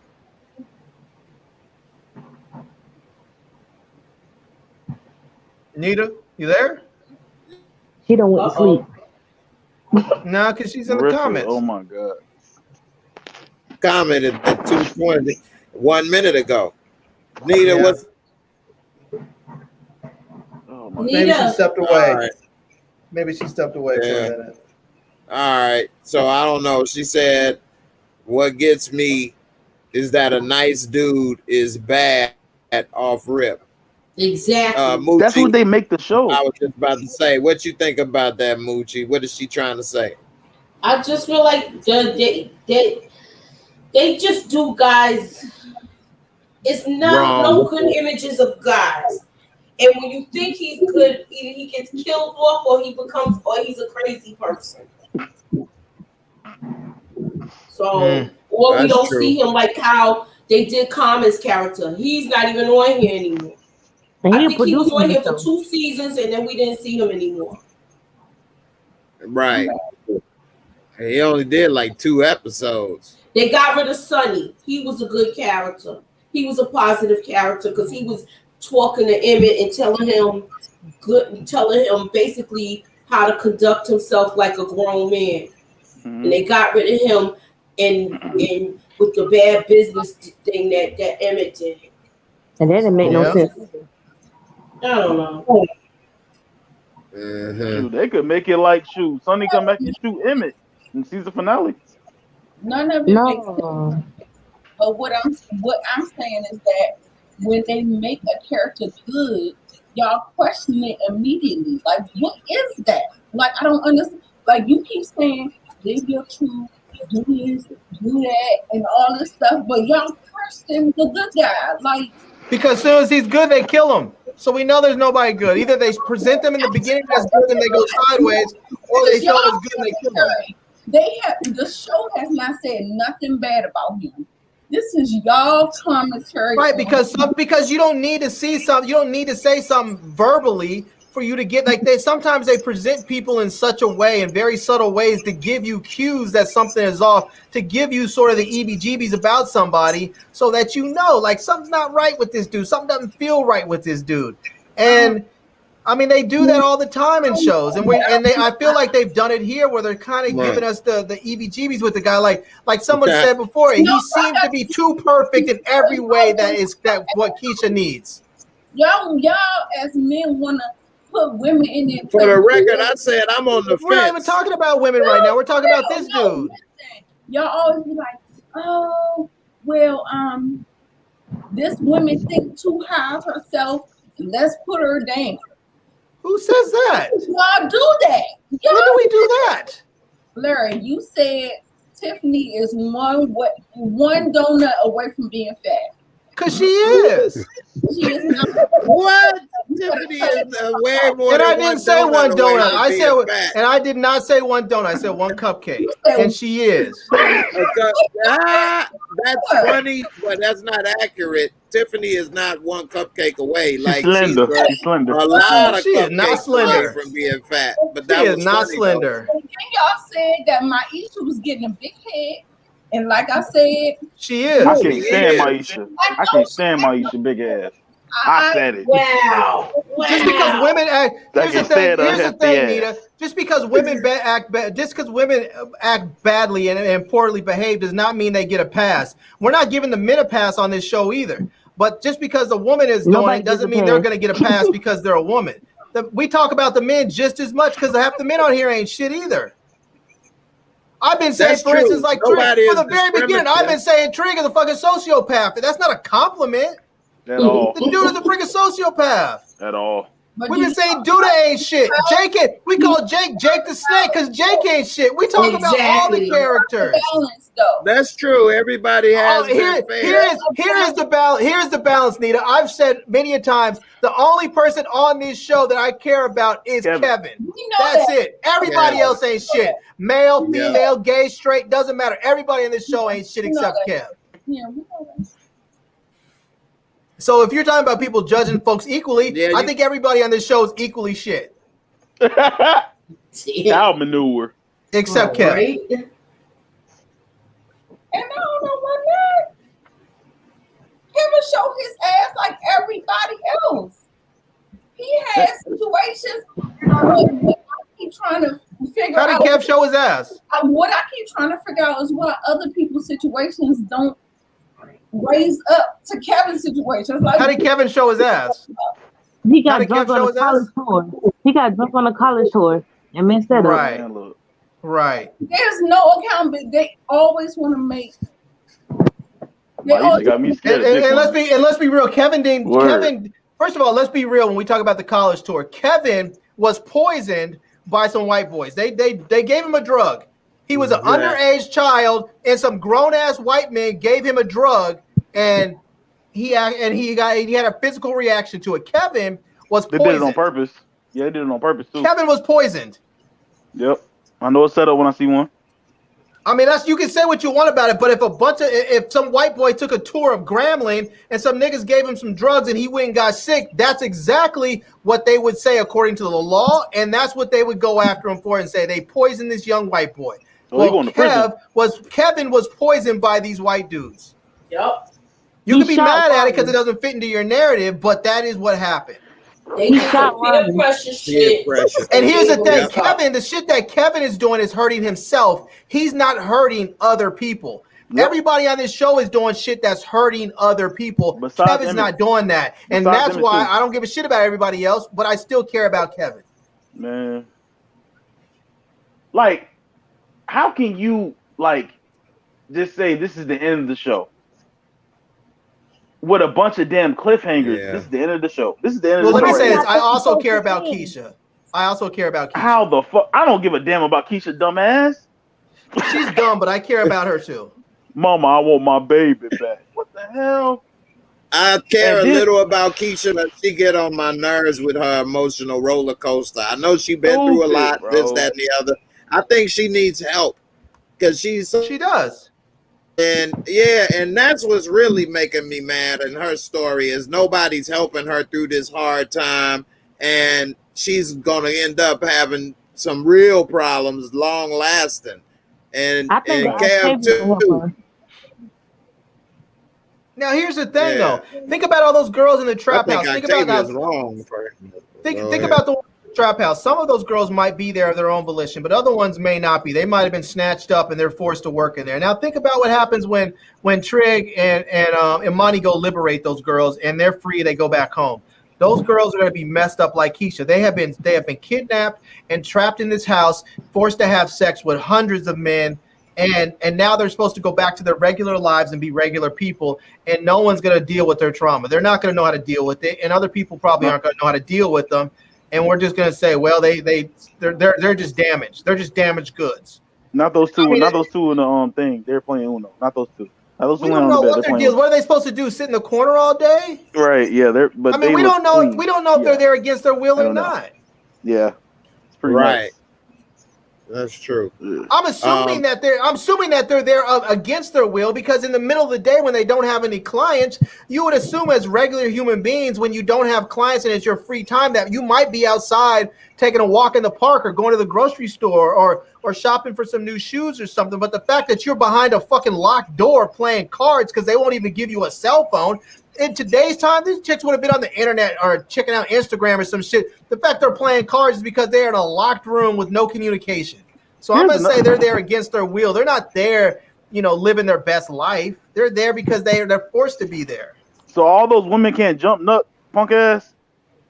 They're scared, and they're scared and damaged. That's why sometimes you have kids that are 6'9" and 300 pounds getting beat up by their dad who's 5'9" and weighs 120 because they're scared. It's mental. They're scared and their minds are broken. Mm-hmm. Yeah, I agree with Larry. Yep. Come on, man. You know people get scared and they get weak and they can't, and you think to yourself, why don't they just leave? You hear women that are in these abusive relationships, you're like, why don't they just leave? Mm-hmm. Why don't they just walk out the front door and go when he's at work? People are scared. Yeah. That's true. Let me let Moochie have the last word, Moochie, and then we about to wrap this up. Moochie, what's up, girl? What you want to say before we get up out of here? Well, I already gave what I think is gonna happen with the whole sex party, and I just want to see if they're gonna bring Laverne's character back after she shot him. What, she just shot him and disappeared, and somebody shoots him in and nobody looks for her? That's the dumbest Like, shit. I'm trying to figure all And this she out. didn't even kill him. Right. Yeah, exactly. Here's the thing Like, about that. I don't even care because it's so dumb. What's going to happen with her? Because it's like they showed her, he flatlined, goes to the hospital, they bring him back or whatever the case may be, and they don't talk about her. They don't even have a man butt for her. She gonna be at the sex party. I don't even. Marissa, I can swear say to I God. don't even care what happens because that storyline is so stupid. I don't even care. Dumb as hell, but I don't care. Leave, Boy, don't leave. yeah. It just doesn't matter because it's just dumb. Yeah. It was So like this is- dumb. So this is definitely the last season, you guys. You think? No, it's gonna I get think two it's more gonna be hard to get another season, man. Why? Yeah. If they do, it's just a money grab. What? Yeah, How I'm was with the Larry. If rating? it is, it's a money grab. I haven't checked Yeah. on the rating. American community is really watching right now. They don't have any competition, so that helps. But I thought this could have been one of the best seasons if they'd have fixed it, and they just jumping all over the place and stuff. And I'm really a little sad for the show, man, because I like the show. I want to support the show. I like some of the people on the show. They're good people and stuff like that. But damn, it's just a little sad how it's turning out. You know, I wish it was still a hit. Jay, imagine when Snowfall come back, it's gonna be the exact opposite of this. Exact opposite. Like, oh my God, you saw that last night. Man, I think the show should have been canceled after season 3. I think season 3 should have been the last season. Nah, because they was leading in the right direction. They had Trig running everything Doodle was doing. We was like, oh shit, it's about to be some drama in here. Like, it was leading in the right way. We were misled. Like a bad relationship. We were misled as fuck, bro. For real. Right. Like, you know, but well, hey, we getting ready to wrap this up. I appreciate everybody. Larry, Moochie, Nita, Lawrence, Marissa, y'all been great. It's been a great chat. Yeah, Nita say she gonna talk about this some more on her channel. In the description box, I got the link to everybody's channel. Make sure y'all check it out. Watch, subscribe. I want to thank everybody that hit the like. It's all right. I'm contagious tonight. Technical difficulties. Technical difficulties is contagious. No, but you know, it's been a great discussion. The light skin stuff, CJ really enjoyed that with his light skin ass. shut up, Lawrence. And oh my God, that guy's you know, funny as hell. Yeah, man. I love the comments. I love the talk over here. Everybody been great. It looked like we could keep on going for a whole nother hour and stuff, but I don't want to drag it on, man, and keep everybody up all night, man. So, you know, everybody been great comments. Thanks for all the super chat, the support, Cash App, everything. I think I got one more joke right quick, man, about Keisha, man. They need to name that damn baby. You know what I'm saying? That baby came out on his birthday. Like, what? They ain't even name him. He just popped out. Boom.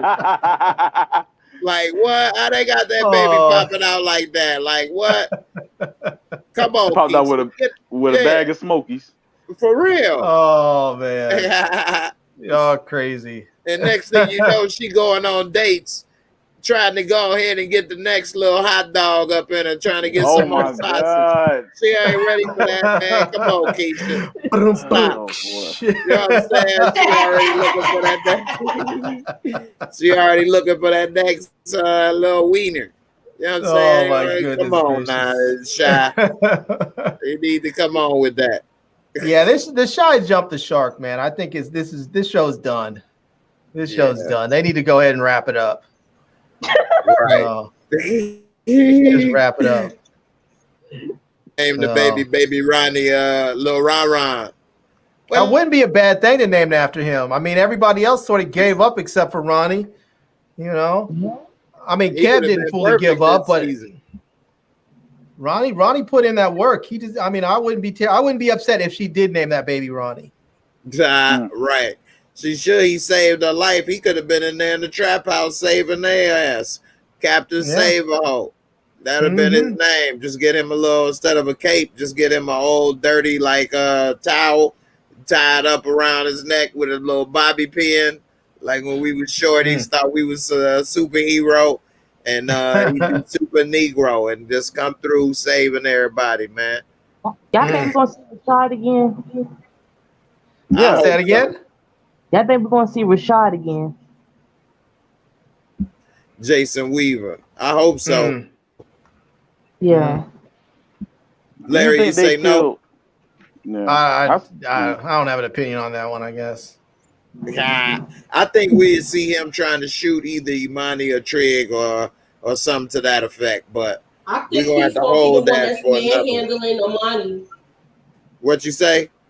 Remember in the montage when they showed her like tussling with somebody? You already showed that. That was an episode when she threw the tie at him. No, I'm talking about the montage in the beginning, and I don't think it's with the tie. I think it's like he grabbed her hand though. Ooh, whoa! I didn't see that. Oh, I must have missed that then. I mean, go back and watch it again. I don't think it's the part with the tie. I think it was where it was getting kind of physical. Damn. Yeah, I think he'll be very surprised if he comes for Imani and finds he's all of a sudden got holes in him. You know, because stupid. I mean, she will. I mean, we know she's crazy. I mean, she's like Trick. Both of them are. I mean, I want to call them sociopaths, even though they both act like they love each other, but they seem to be able to kill people with no emotional baggage at all. Like they will just kill people and then go have dinner and drinks afterwards. Yep. You know, like it's nothing. No. Yeah. So anyway, hey y'all, we're gonna get up out of here, man. I appreciate y'all for coming. I definitely got to go ahead and make a visit to AT&T and make sure they get some shit right. I'm tearing some shit up tomorrow. Shit. But hey, man, we made it work, man. Everybody, I appreciate y'all for coming. It seemed like my connection always worse with Lamont's though, but I did use my phone, so I did figure out a way to switch it up. So I'll see what's up with my internet. But hey, man, yeah, we had 90 people watching tonight. Nice. So I appreciate everybody. Still 70 people hanging on in there. After I said 70 y'all, go down to Nita's channel and subscribe. If you haven't already, go to Nita's and subscribe. She puts out the great reviews, so go check them out. Yeah, definitely. The link is in my description box for Nita, Moochie, as well as Larry on the homepage. And everybody, we got to support each other. And we ain't going to be the crabs in the barrel like the Shy tried to depict. We going to all come up together. All right. We love black people. There you go. Have a good night, everyone. Yeah. Good night. Deuces. All right.